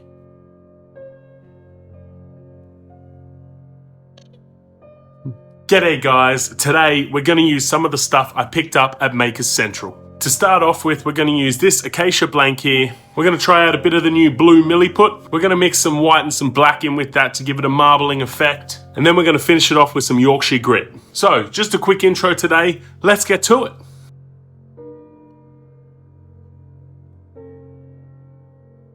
Makers Central. If you are interested in seeing all of the footage from that, I've got a dedicated video over on my channel, so feel free to jump over there and check it out. What a wild couple of days that was. I got to meet the likes of Colin Furs, Nick Zametti, Daryl Jones, and a heap of other makers that I follow and draw inspiration from all the time. It was a wicked event, and if you are able to get over to the UK, at some point they are still doing Makers Central, and it is well worthwhile going and checking out.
Alright guys, so that's the bottom of the bowl finished there. Now we sanded this up to 320 grit and then we applied an even layer of Yorkshire grit onto it. Now I've never used Yorkshire grit before and I was quite impressed with the results. I gave that some time to set up and then I applied shallow wax, which is my all-time favourite finish, so I had to throw a coat of that on there as well. It's probably been about 2 months since I've turned anything, so I was a little out of practice. It took me a bit to get this little lip under here, but as we progress on the front you're going to see the purpose of that and it's all going to take shape. So guys, I just wanted to take a minute in this video to let you all know that we've kicked off a Patreon page for the J&D Creations workshop. If you don't already know, Patreon is a platform that allows people to support their favorite makers. So if you head on over to www.patreon.com/J&D Creations, you'll be able to see our Patreon page there with a list of different tiers, different benefits that you receive for each tier, and a bit of a breakdown about what we're doing. I'd really love it if you guys could head on over there, check it out, and hey, if you can't sign up, that's perfectly okay, but do us a favor and share the page on social media. I'll have the website linked down in the description below. You can also find it by heading over to our Facebook page. We've got links there and on our Instagram as well, which isn't listed here. That's at J&D Creations 18 as well. Just want to say thank you to anyone who is considering signing up. Really do appreciate it. The support from Patreon is going to allow me to keep making these weekly videos and make the projects even crazier. Now that that's out of the way, let's finish this front bit off.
Alright guys, so that's the Milliput inlay done. We had a bit of leftover, so we ended up crafting a little ball out of that, which has a really cool marbling effect. We can see how the piece looks at the end as to whether the ball will actually become a part of the piece or whether it's just a display item to keep in the workshop. As you know, we've got to leave this Milliput 24 hours now to set before we can put it back on the lathe, true it all up for the reveal, and put some finish on this. I'm really keen to see how this new turquoise blue turns out. Can't wait to see the results. We'll get back onto this project tomorrow, but as always, that means nothing to you. You're going to see it right now. I honestly thought we were done with that transitional cut there, but I guess not.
G'day guys, today we're going to turn this into this. So I wasn't actually going to film this project to start with, I was just vibing out in the shed with some music on, doing some turning. But then I came across a life hack. So this is what's known as a hollow form. Got a small opening in the top there, which you can't see because of this light. but the whole thing is hollowed all the way down to the bottom. Now I'm fairly new to wood turning, right? I've only been doing this for about 12 months. Hollowing out something like this is not something I look forward to at all. So I thought, there has to be an easier way. Oh, there is. All you need is a little bit of milliput and you're good to go. I'm not going to spoil the secret right now. You can watch through the video as I turn this on the lathe and you're going to see exactly how I did it. So jump in those comments right now and see if you can predict how I'm going to do this. Let's get life hacking.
So, it's at this point you're probably thinking, man, what the hell are you doing? But this is the life hack. I spent my time, I got this to the shape that I wanted. I then cut the recess here for the milliput. I then proceeded to cut the whole damn thing in half. What that's going to allow me to do is hollow out the bottom, complete free access to the entire piece. I can then take this out of the chuck and put this in the chuck. That's why I left a tenon on the top here. So we can hold this and we've got complete access to the top part. We can hollow it out nicely, finish it off with some shallow wax so that it's completely sealed on the inside. Then, once these two pieces are hollowed out, we can match up the lines that we drew out earlier, put a dab of super glue on it to hold it in place, then fill this entire recess with milliput. Now, if you follow my channel, you know exactly what milliput is because I've used it a few times now and I absolutely love it. But for those of you who don't follow my channel, this is the cue to hit the subscribe button and ring the bell. But for those of you who don't subscribe, milliput is a putty epoxy. Very much like a liquid resin, you mix part A and part B together really, really well. It stays in a Play-Doh form. You can then put it into your piece however you see fit. Now, milliput hardens over a 4-hour period, but I leave it overnight to ensure that it's completely bonded. So let me show you how this life hack works exactly.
So I was just about to do the Milliput inlay and I realized that I was out of superfine white. I've got some silver grey there which does come out white at the end, but because this is a matching set, if you put them side by side, you're gonna know the difference. So I'll have to put the Milliput on hold and head down to the shops tomorrow and see if I can source another packet, but until then, we're gonna work on the finial and the base.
So we used a bit of glue, stuck the hollow form into the base, and that was all she wrote. Now, I would love to be able to show you guys a finished product right here in my hands, but unfortunately this one was a commissioned order and I had to ship it off before I had the chance to film this outro. So we're gonna cut to some still shots now and I'll walk you through the piece. So these two pieces are actually urns and I made them for a friend of mine. He wanted some unique pieces for his dad's ashes and requested that we put a bit of a J&D twist on it. So each of the bases and the urns themselves are made out of white gum. The finials are made from plum. I primed and painted the finials and the base so that we could spray paint them black so that the aesthetics looked right. And the Milliput was a perfect little detail to add in just to give it a bit of a modern twist, but also as a way to cover up the life hack that we went through earlier. So guys, that's this week's project. I just want to take a minute to thank my mate Mitch, who's actually the one behind this project, who got in contact and asked me if I could make these urns for his dad. Thanks buddy, and I really hope that you're happy with them. G'day guys, how's everyone doing? Today, we've got a really simple project that I want to have a go at. I'm just going to try and make a little lidded box, or lidded pot, whatever you want to call it really. Now I've had this blank sitting around for quite a while now. I picked it up from Gary over at Gibshaw Craft and he tells me it is she oak between red cedar. So obviously you've seen I've done some she oak projects in the past. I'll link something up here for you that's done in she oak. Never turned red cedar before though, so that's going to be interesting. Maybe I should just stop talking and start turning. And just so you know, the workshop is still an absolute mess from last week's project. Well, this week's project for you, last week's project for me, from a project I just finished, so don't judge.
So unfortunately, my little grippy bits, I don't know the technical term, these things, the little grippy bits on the chuck, they're not quite long enough to grab onto this because I have domed it a little bit there. So we're off to hand sanding now. Damn it.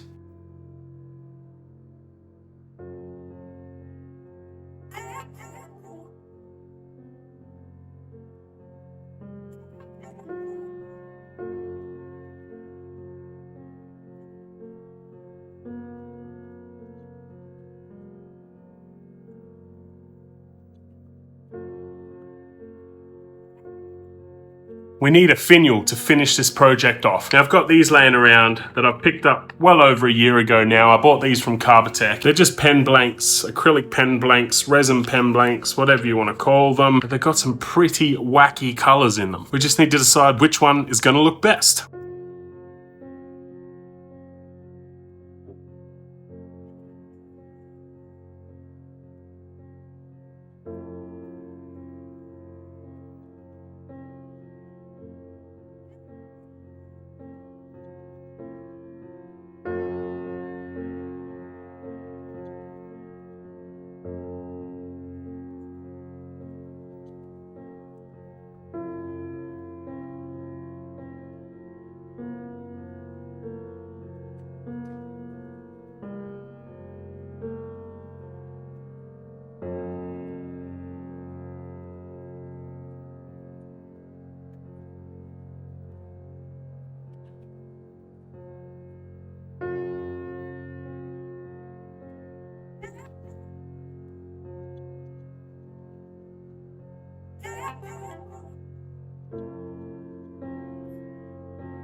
And there you have it, the first lidded pot on this channel. At least I think it's the first lidded pot on this channel. If you've seen me do one before, let me know, tag me in the video, because I clearly don't remember. As you saw, the finial was super fiddly. I went through the first blank that I originally wanted to use and it just didn't go right. Let's leave it at that. This one, not exactly the shape I was aiming for, but I just had to go with where the chisels were going really, and what I could do with such little material. I'm pretty happy with the detail in it though.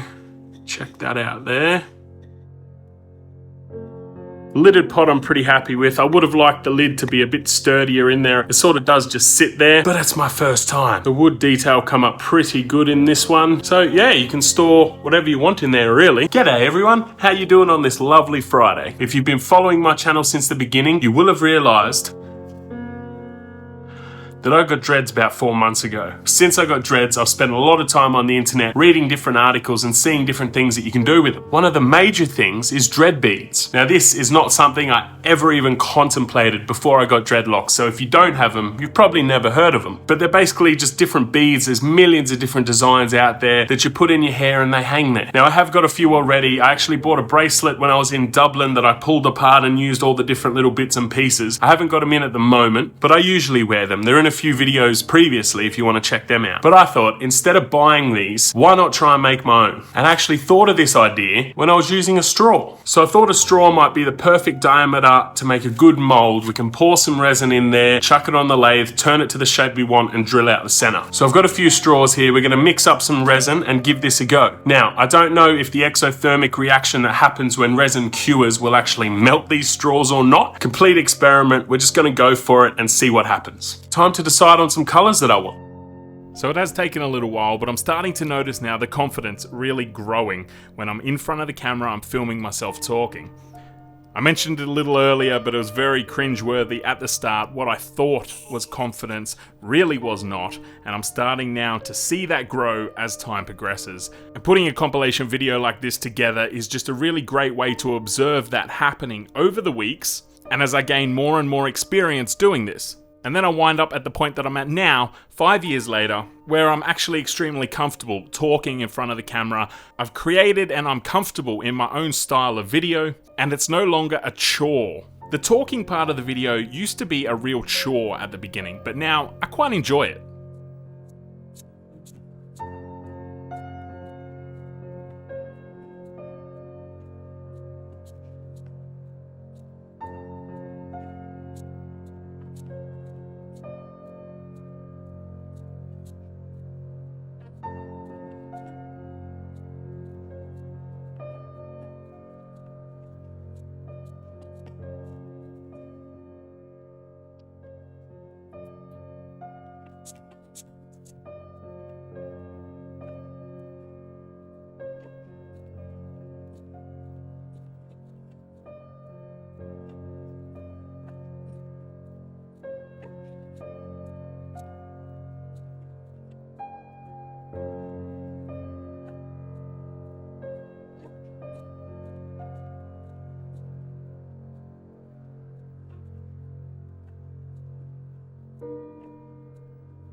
Alright, so they are sitting just there. Now, we're going to have to leave those overnight so that the resin can set. Now, as I said earlier, as resin hardens, it gets hotter and hotter. So I'm not sure how those straws are going to hold up under that heat. Fingers crossed, everything will be fine in the morning. Hopefully those colors look epic. So, let 24 hours roll by now.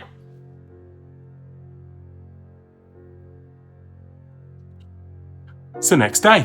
Alright, so I've taken these out of the molds. Now these actually took a lot longer to cure than I anticipated. It's been about 4 or 5 days, I think now, since I actually poured these. And I'm assuming because it was such a small volume of resin, the heat generated was really not enough to combat the winter weather that we're having. So it stayed quite cool. And that's why it took so long to cure. But we're quite good now. They are firm. Just now off camera, I took one and I cut it up into 3 pieces. And I'm going to put it on the lathe and try and hollow it out now. So let's go and do this.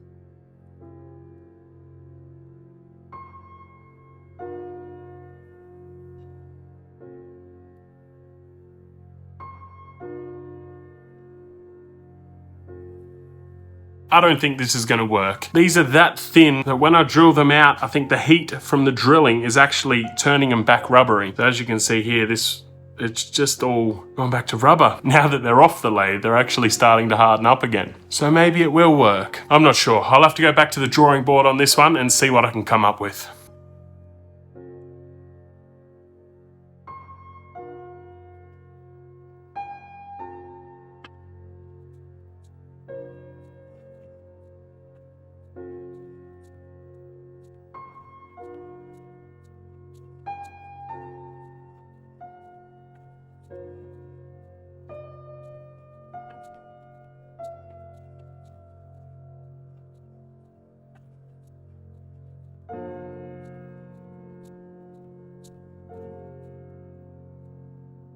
Alright, so I've successfully completed 1 dread bead. I've got like 12 more blanks or something over there, so I'm going to keep smashing them out and see what we can do with them. They are a little small though, as you can see there. Now, the length of them is not my concern, but the hole inside them is. So some of my dreads are a lot thicker and they're not going to fit through that. So what I did off camera was make some bigger blanks. Now, I used a bit of irrigation pipe for these ones as the molds, but I am having the same issues that I had with the straws. These have been sitting for 24 hours now, and as you can see, they are still rubbery. So I'll probably have to leave these for a week or so to fully harden up before I can put them on the lathe, because I just can't trust that when there's pressure on either end that they're not just going to go like that and blow up on the lathe. While I'm waiting for them to fully cure, I'm going to smash out the rest of these original blanks that we made.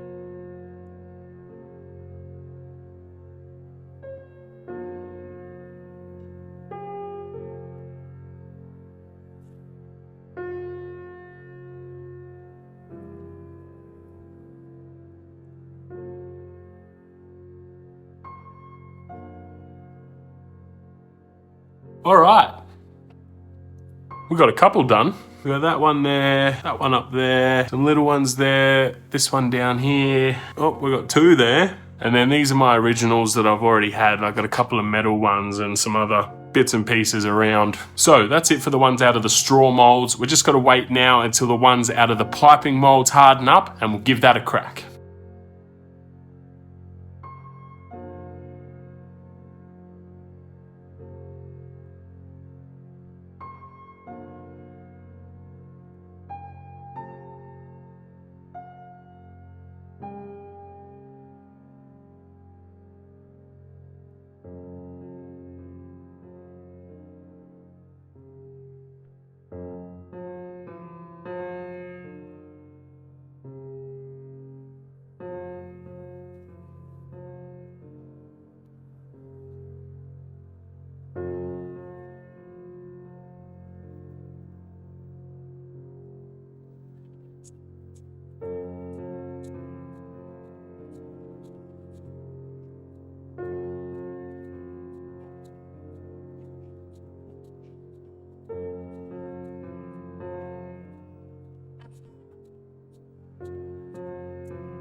All right, we're done the big ones.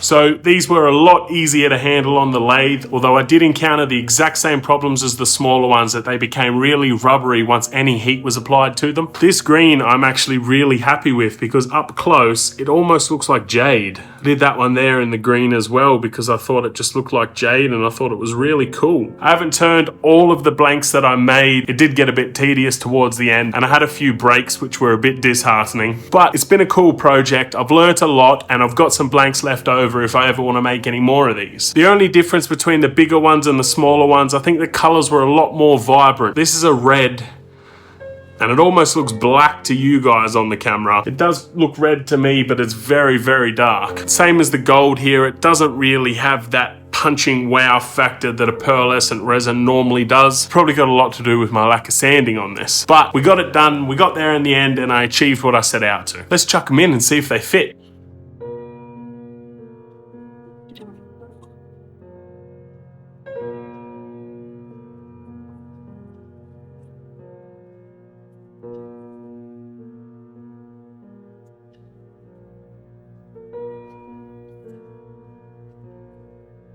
All right, so they actually fit in quite well.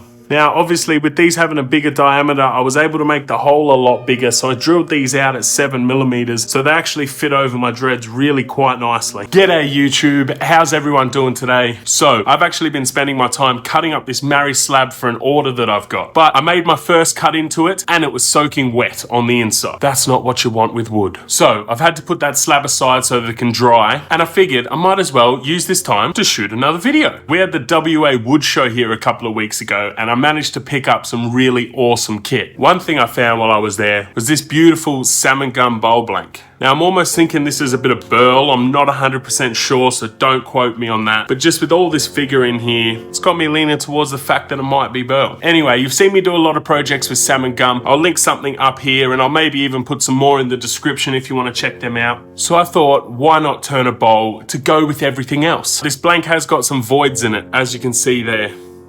And I've been toying with the idea of filling them all with some candy apple green epoxy. My only thought process is they actually look quite shallow, so I don't want to fill them, then put it on the lathe and turn the epoxy away. It's just a waste of resin. So I'm thinking I might get this to shape, then mix up some 5-minute epoxy, chuck the pigment powder in that and put it in once I've got the rough shape turned. At least then I won't be wasting as much. Now, at the wood show, I also picked up this.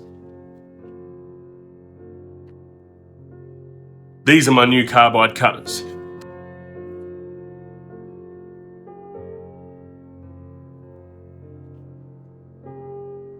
That is a beauty. This thing is massive, it's super heavy duty, and I'm looking forward to using it. It's so easy too, because you don't have to change the tip out if you want to change the shape of your carbide cutter. You just twist the handle, that comes straight out, and it comes with 3 of these inserts. So I've got a round cutter on this one, that slots straight in, tighten it up, and you are good to go. I'm gonna be using this bad boy to turn this bowl. And no, that's not a paid promotion, but if you're watching Rycon, be happy to work together. Let's get this bowl done.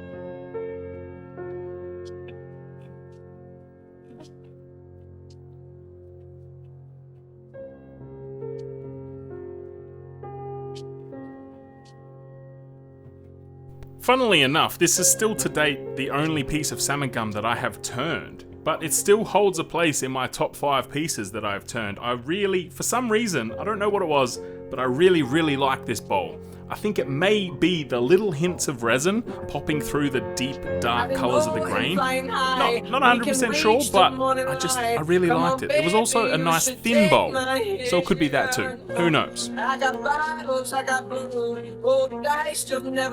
Alright, so I've managed to get the bottom of the bowl into the shape that I sort of had in my mind. Now I'm left with the question, to epoxy or not to epoxy? I've been going back and forth on this one. I really would like to put the colour in there, but on the other hand, I think it would look really cool as a natural effect just to have those natural voids in the bowl. One thing I am concerned about if I don't put epoxy in there though is when I'm hollowing it out, because it's going to have quite a thin outer edge, I'm really worried about those voids catching and just snapping straight off and ruining the whole project. So with that in mind, and with my undying love of resin I guess, we're going to mix up some 5-minute epoxy, put some candy apple pearlescent green in there, and fill these voids. You can see just how messy this project has been.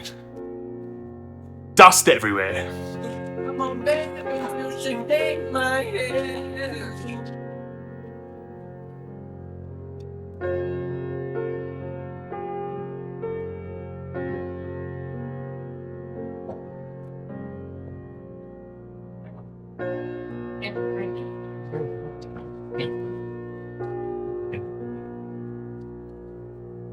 So 5-minute epoxy is a lie, because we've been at this for about an hour now and it's still not fully set. Looks like quite a mess now, but that will all change once we hit the lathe again.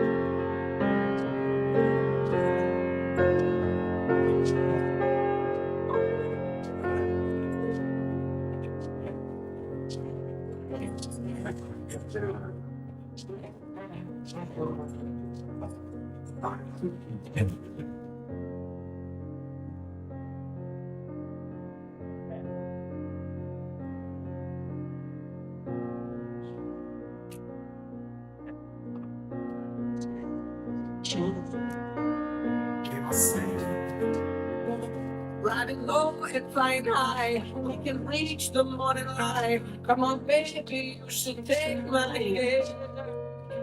I got bottles, I got booze, dice you'll never lose. Come on, baby. Ooh, check that out. This is coming along great.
Wow.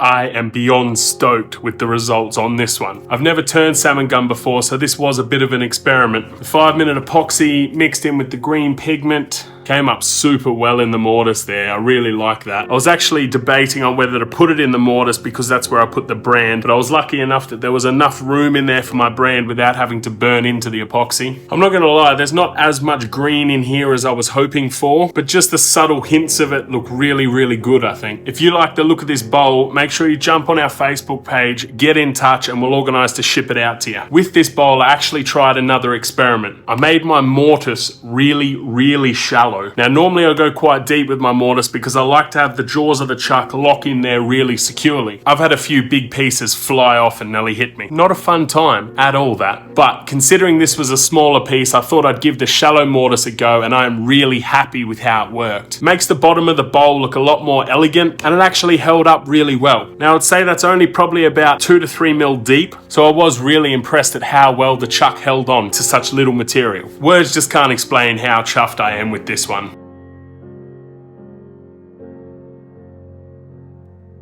Harry Potter. What an insane phenomenon that was and still is to this day. Now I may be 27, but I'm definitely on the Harry Potter bandwagon. Came out when I was a kid and I love the books, I love the movies. And when I was over in England, I even went to Harry Potter World. I'll have the full video of that up here that you can check out. But if you want to see some snippets, I'll throw them in right now. This place was absolutely insane. Harry Potter fan or not, I'm sure everyone loves this place when they go and visit. You've got all the props from the movies in there. They actually shot a lot of the movies at Harry Potter World, and it was just so awesome to see all the different sets that are still there, all the props from the movies, the broomsticks, the flying vehicles, the monsters. A lot of the props and the creatures are actually robots that have been built to save money on CGI cost. So with all of this in mind, today we're going to turn our very own wand. This has been done before. It's not an original idea. I've seen it on many different channels before, but I want to do it myself. I've even got some replica wands here from the movies, a couple of them there. This one's Hermione Granger's and this is the Elder Wand. Now originally I was going to try and turn the Elder Wand, but I thought, hey, I've already got the actual Elder Wand, so let's make a J&D original. How cool is this thing? So let's check out what wood we've got here to make a wand for wicked witchcraft and wizardry. God damn, that was a lot of W's. Let's go.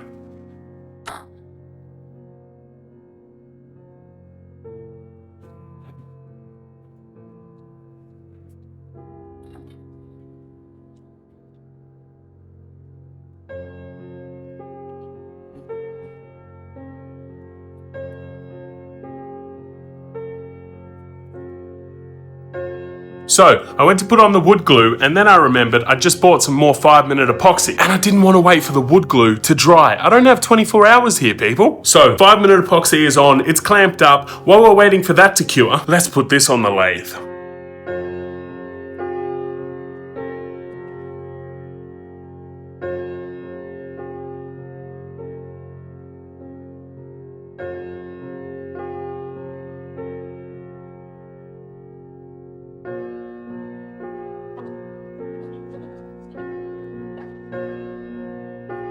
All this mess for nothing. Damn it. I guess we've got to wait for this 5-minute epoxy to fully cure now. Just a little word of advice, 5-minute epoxy is a lie. It takes way longer than 5 minutes, but it is quicker than wood glue. So I'm going to give it a little bit longer and then we're going to throw that on the lathe and hopefully we don't have the same problem. I actually had a very sneaking suspicion that this was going to happen because this was a crack that I could see pretty much ran through the whole piece. So I was sort of prepared for this, but it's still an absolute bummer when it actually happens.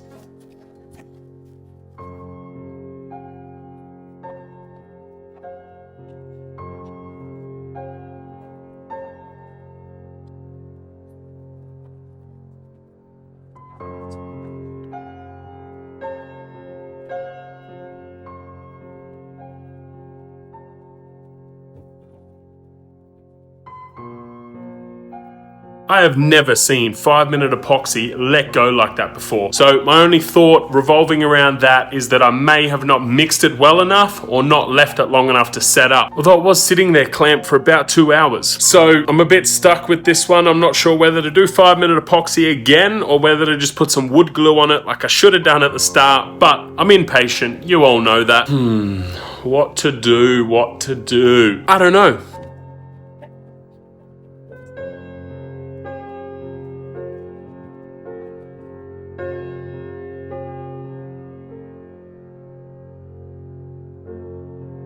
So unfortunately, I was hoping to have this project done in just one day, but I went with the wood glue, so I'm gonna have to leave this at least 24 hours now to set up. Now I left it on the lathe, as you saw, under pressure from the tailstock instead of clamping it up, because I'm lazy and I just didn't want to take it off the lathe. But there's a decent amount of pressure that comes from that tailstock when you tighten it right up, so that should be absolutely fine. Now, my favorite. We play the waiting game. That's alright though, because I've actually got a really cool project going on in the background here that you guys are probably going to see in a few weeks. Little sneak peek right there.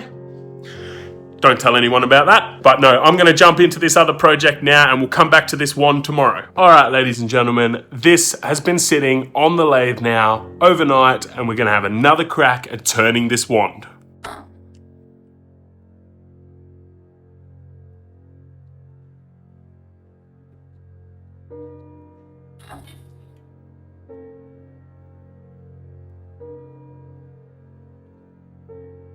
Okay, I have absolutely no clue what to do now. That wood glue didn't even hold. Did you see that just fall apart in my hands? I really want to get this project complete, so I think we'll try 5-minute epoxy again.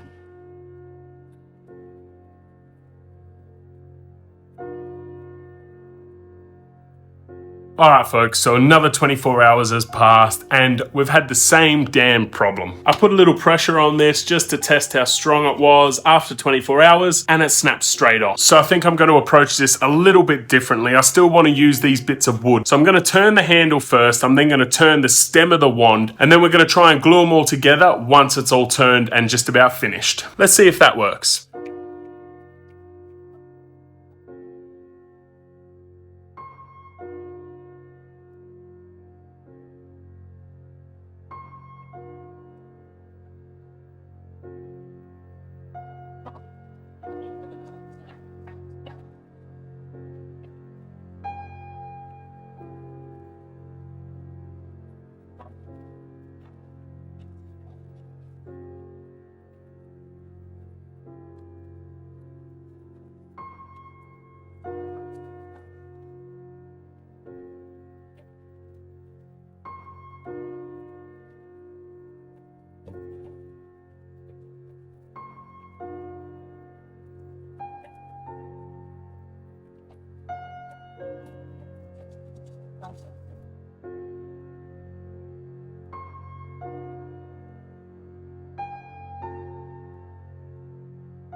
All we need now is a bit of dragon heartstring or a phoenix feather. What else do they put in wands? If you know where I can get any of that, make sure you leave a comment in the section below. I'm super interested to know. So there we have it, guys. We finally got to the end of this project. We didn't get there the way I intended to get there, but as with everything in woodworking, there's 100 ways to get the same result. So the third attempt at gluing these two blanks together before they were turned failed, as I mentioned. I put a bit of pressure on the joint off camera and it just let go. So I'm not really sure what I was doing wrong there. My theory is that the first lot of 5-minute epoxy soaked into the timber, therefore the wood glue didn't hold on properly the second go, and then we had the 5-minute epoxy and the wood glue in a big mashup, even though I sanded them down, and I'm assuming that's why the third round didn't work out either. So I decided to turn them separately. I turned the handle first, which is made from jarrah, and then I turned the stem of the wand, which is made from she oak.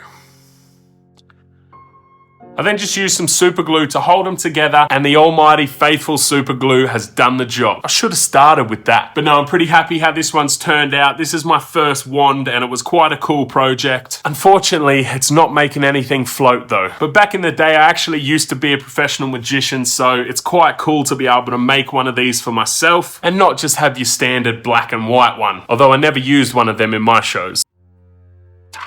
I don't think the beard's wide enough yet. G'day ladies and gents, it is Christmas time, so today we're gonna make a Christmas themed project. I've been seeing a lot of guys turn Christmas trees lately. This is something I've been thinking of for a few weeks now. I haven't tried it before, so I want to give it a crack this year. But as always, I'm not just gonna get some wood and turn a Christmas tree. I'm gonna get some burl and mix it with some resin and then turn that into a Christmas tree. I'm also hoping I can turn a snowman as well. I'm gonna give that one a crack too. Living in the northern parts of Australia for most of my life, I've never seen snow, so I've never made a snowman. So why not try and make my first right here on this channel? The snowman is also gonna be burl and resin, and I hope you like my shirt.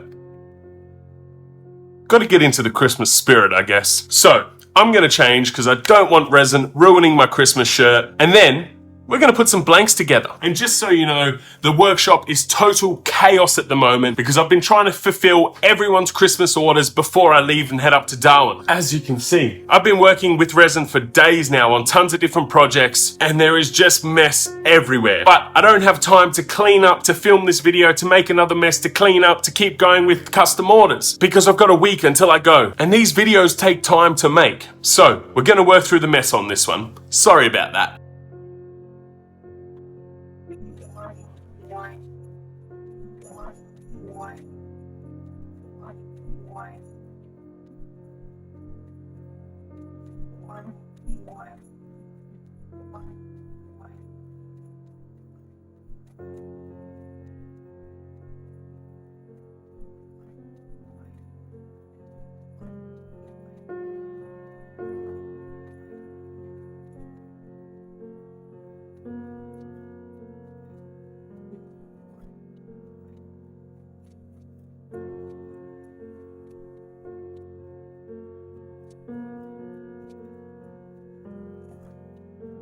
Hey, he finally got a pressure pot. We must have jumped ahead quite a bit on this. This isn't every single turning project I've ever done, by the way. These are just a few that show the progression quite well, and as you can see, I've progressed to owning a pressure pot. Finally!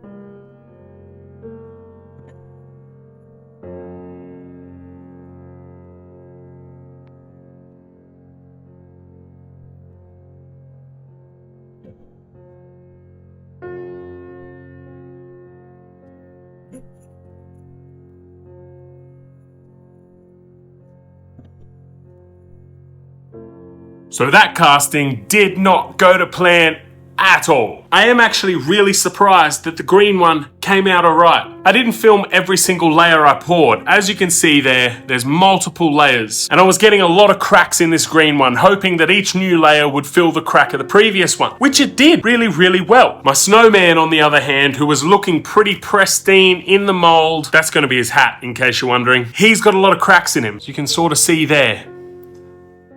So I'm a bit worried that this is going to explode on the lathe. But I got like 2 days to get this project done before I head up north. Otherwise, that's just a year of saying I'm going to do 52 videos in 52 weeks and not doing it. That can't happen. So let's get these on the lathe and see how we go.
It's quite funny seeing these get made again, because still to this day, I have these decorations and they come out every Christmas time. It's a good little reminder to go back and actually see them be created.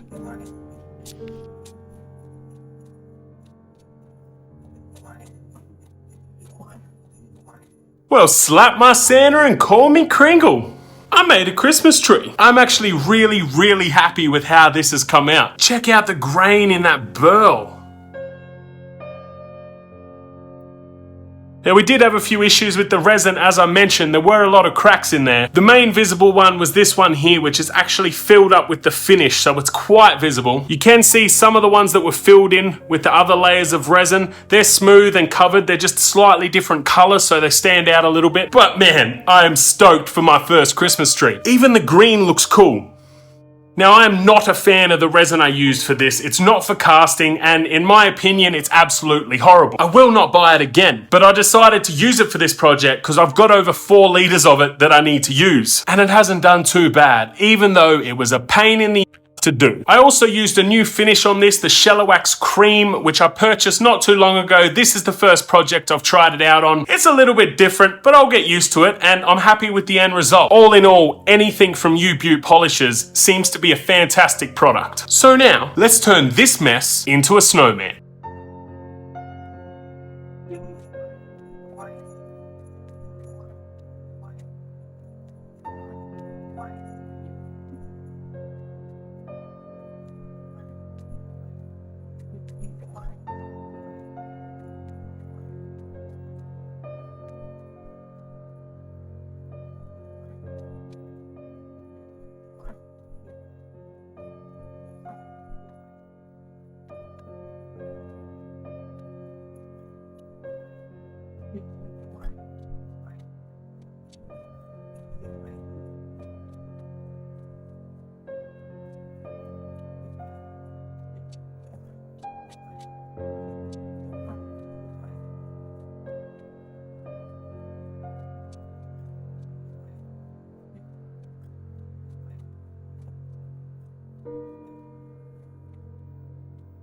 So, you didn't see the end of the snowman because my camera died. While it was charging, I made this. Now, I don't know if the camera's going to focus very well on that, but this is wire that I've twisted and twisted and twisted. Now, we're going to use this to form the nose, and we're going to make some arms out of it. But I want to show you how I do this, because this method gives you a perfect twist in your wire. Now, I picked up this tip off Alex Steele's page. He's a YouTubing blacksmith, and he's very good, so make sure you head on over and check out his page. And thanks, Alex, for the tip.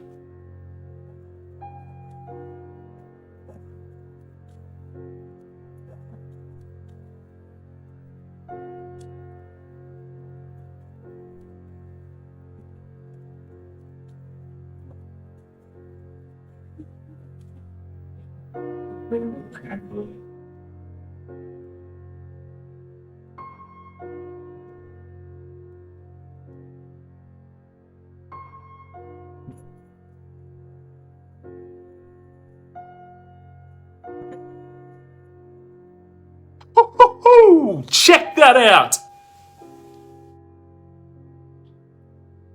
He came out pretty cool. Now, there was a lot more issues inside the resin that I knew about with this snowman. As you can see there, he's got quite a lot of voids in him. I figure that's just him melting in the Australian sun at Christmas time. I am conscious of the fact that a lot of my viewers are American. So if you guys didn't know, we don't have snow over here. It is just scorching hot at Christmas time. So we can't build snowmen. But all in all, I'm actually really happy. I didn't think I was going to like this. I thought I'd have to throw it away halfway through, but I'm stoked at how it came out. The wire arms and nose were so cool. I thought of that on the fly. I didn't plan to do that at all. And then I just remembered watching an Alex Steele video where he did that for an inlay for a knife handle, I think, and it actually worked. The top hat turned out exactly how I planned. I wanted the black resin and then the white in the snowman. I don't know if you'll be able to see, but there's actually gold flakes in the white and in the black. Just a bit of Christmas sparkle. So there's my 2 Christmas pieces, all done. They're going on display this year. G'day ladies and gents. How was everybody's Christmas? Seems weird to ask that, because right now, Christmas hasn't even happened yet. But by the time you see this video, it will be after Christmas. So I hope you all had a good one. Today, I'm gonna turn a Christmas gift. Again, probably a bit weird that this is coming out after Christmas, but I had to make sure the person who's getting the gift didn't see this video before they got it. I picked up this Rockler 4-piece cheese knife turning set, and we're gonna make some handles. This kit's pretty cool. You can see the 4 different pieces that we've got in there. The image down here, which is similar to what I'm gonna try and turn to make these handles. This piece is gonna be for my mum. She recently bought a serving board off me. This one up here. Yes, she purchased it, because I'm running a small business and I can't just give stuff away. Sorry, Mum. So we're gonna cast some burl in some resin to match the colors of that serving board that you just saw, with the idea being that she can use the serving board with the cheese knives, and it all matches. Now, this kit you can buy online. You can buy at Carbotech if you're in Australia, and I'm sure Rockler sells it over in America. So it's gonna be a pretty easy project if you wanna give it a crack yourself. So if you wanna try it out, click on the link below. It's not an affiliate link. This video is not sponsored. I'm just trying to help you out if you want to give this a crack. And without further ado, let's go and do this.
So guys, I just thought I'd jump in really quickly and demonstrate the difference that a pressure pot can make in your casting. As you saw, I put my molds into my pressure pot. Now I could only fit 3 of these molds in there, which means I had one left over that I just filled with resin and left on the table. I didn't tend to this one at all. I didn't monitor the bubbles or anything like that because I wanted to demonstrate what actually happens.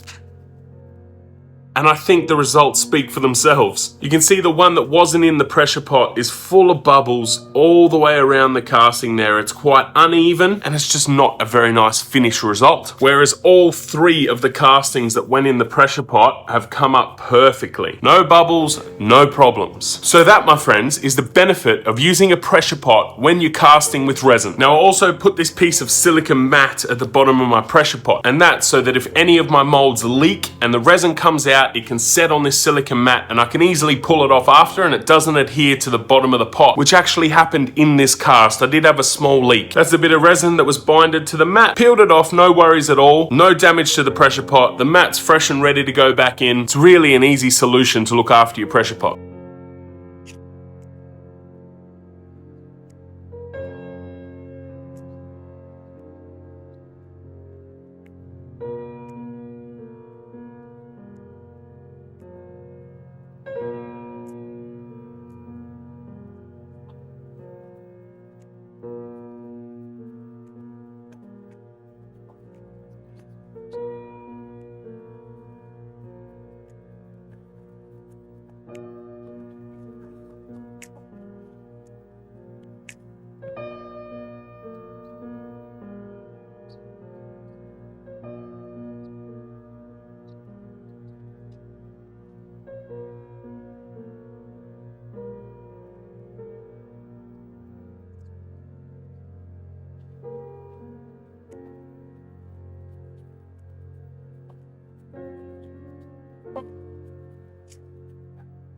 So folks, since my last turning project, which probably would have been the Halloween project, the pumpkin bowl, you can check that out up here. Since then, I've purchased a few bits and pieces. I picked up the Robert Sorby Sandmaster, which is this contraption here. Basically, you put your sandpaper on there, you touch it to your piece on the lathe, and it spins, effectively sanding across the grain, I believe. I could be wrong, but that's just what I think happens. This thing's pretty cool, a bit weird to use at the start, but I'm sure that I'll get used to it. I've also picked up a stack of micro mesh. Now, if you don't know what micro mesh is, it's effectively sandpaper, but it starts at 1500 grit, which is this pad here, and it goes all the way through to 12,000 grit. Now, you would have just seen me go through the grits on that piece that I turned, and man, oh man, does it come up looking cool. Look at the shine on that. Now, this has got finish on it, but the finish didn't really do much. It looked pretty much like this when I finished turning it. Well, not when I finished turning it, when I finished with the micro mesh. That shine is amazing. So I've recently picked up both of these, although this may not be the first video you see these in, because I'm actually filming this video now, but it's not going to come out for a while, so there's going to be projects in between that I may use them in. The world of YouTube is quite confusing, really. When you're trying to pump out a video a week, you're all over the place. But anyway, you may have seen me use them, you may not have, who knows, but that's what they are. So now that you're up to speed, let's finish the rest of these handles.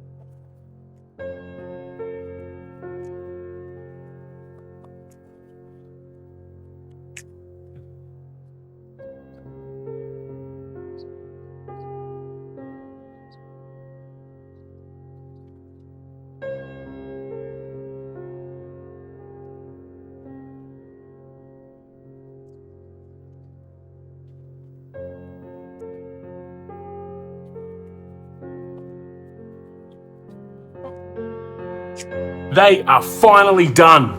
Whew, what a mission that was. I just want to touch on a fact that I brought up earlier on in this video. When I was casting these, I left one out of the pressure pot and put 3 inside. Now that was because I didn't have enough room in the pressure pot and I wanted to do all 4 at once. I will not be doing that again. As you can see here, this is the piece that was left out of the pressure pot. We're left with a void just there, another void there. There's some bubbles running up through here. I didn't have any of these issues with the ones that were casted in the pressure pot. So that is by far the best way to do resin. If you didn't know, now you do. Even though this has got some voids in it, I'm gonna press on and still use it because I didn't make any spare blanks. And I wanna get this project finished tonight. Now we need to mount the hardware into these. Now, if you do buy this kit from the link below or from anywhere else, what you should note is there's a mandrel that you can get for this exact kit to turn these pieces. Now, I opted to do things the hard way and didn't get the mandrel. Because of that, I haven't drilled the holes yet and I need to put the threaded inserts in. So I'm gonna have to do that by hand. Maybe a little bit tricky, but I'm pretty good at putting myself into these tricky situations. So let's see what we can sort out, hey?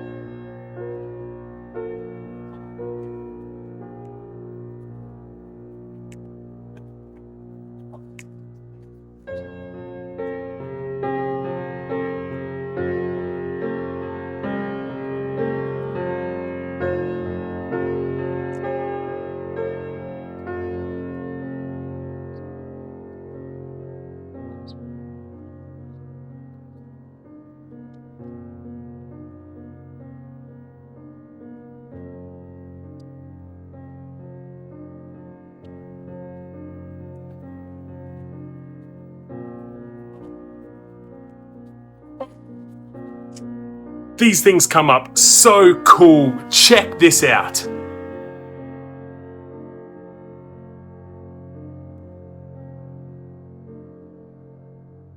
Man, look at the color in that.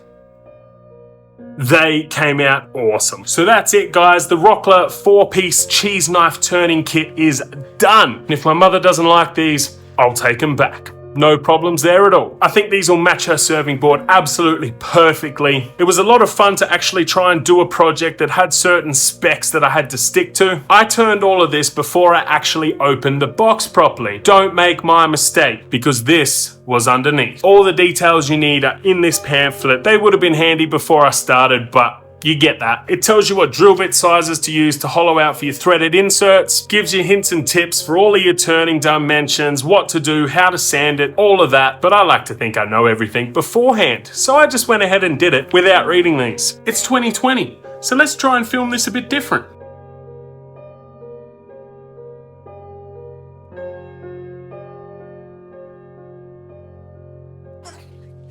And now we hit 2020. It was in 2020 that I decided to start trying to include some shop sounds in my videos, and it started with this video here where I did absolutely no music and just shop sounds. This video wasn't really that well received, but it definitely led into me deciding to use a combination of music and shop sounds in my videos moving forward, and I still do that to this day. I think it's good level ground to finish up at. It caters to the audience that hates music and just prefers the workshop noises in videos, but it also caters to the audience who likes a bit of music as well.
So, I wasn't planning on talking in this one. I was going to try and just let it run and give you a little spill at the end. But this project is going sideways very fast. I guess not much has changed from 2019 to now. So I took the faceplate off this piece and just about every single screw in there snapped. I got 2 complete screws out from 8. So that's caused a bit of a problem with the hollowing. I'm not really sure how I'm going to get these out. And to top it all off, you just saw it fly off the lathe, which has damaged the finish on the outside. So on top of having to get the screws out and hollow this piece out, I now have to figure out how to get it back on so that I can finish the outside, which you're meant to do first.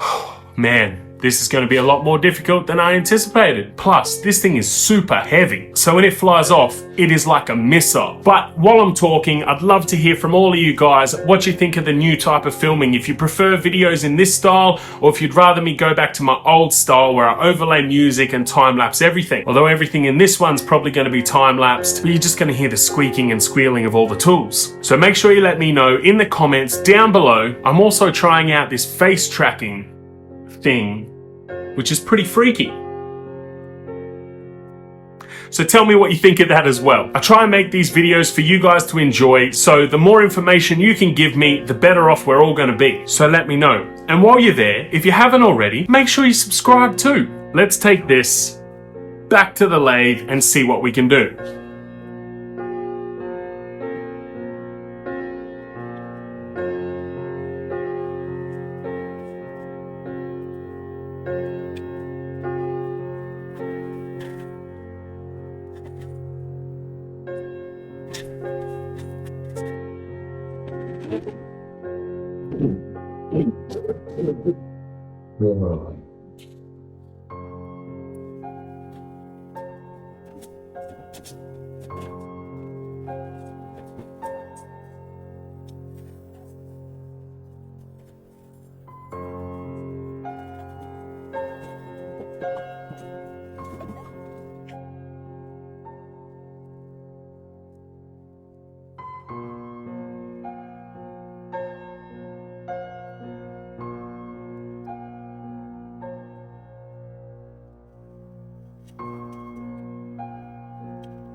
Well, that is a little bit over 3 hours of the wood turning content from my channel since 2018. Now, that is the stuff that was filmed on an iPhone and it was edited on iMovie. So it's before I moved to my camera gear, before I moved to DaVinci Resolve for editing, and I put this together to show that all it takes is time. You just need to get into it. Whatever camera you've got, whatever editing software you're using, doesn't matter.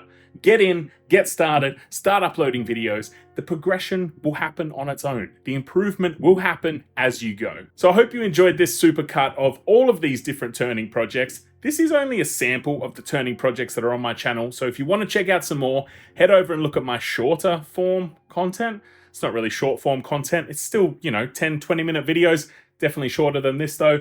And if you would like another supercut of all of the more improved videos, let me know. I'll be happy to put one of those together. Stay safe, look after yourself, legends. Until next time, I will see you later.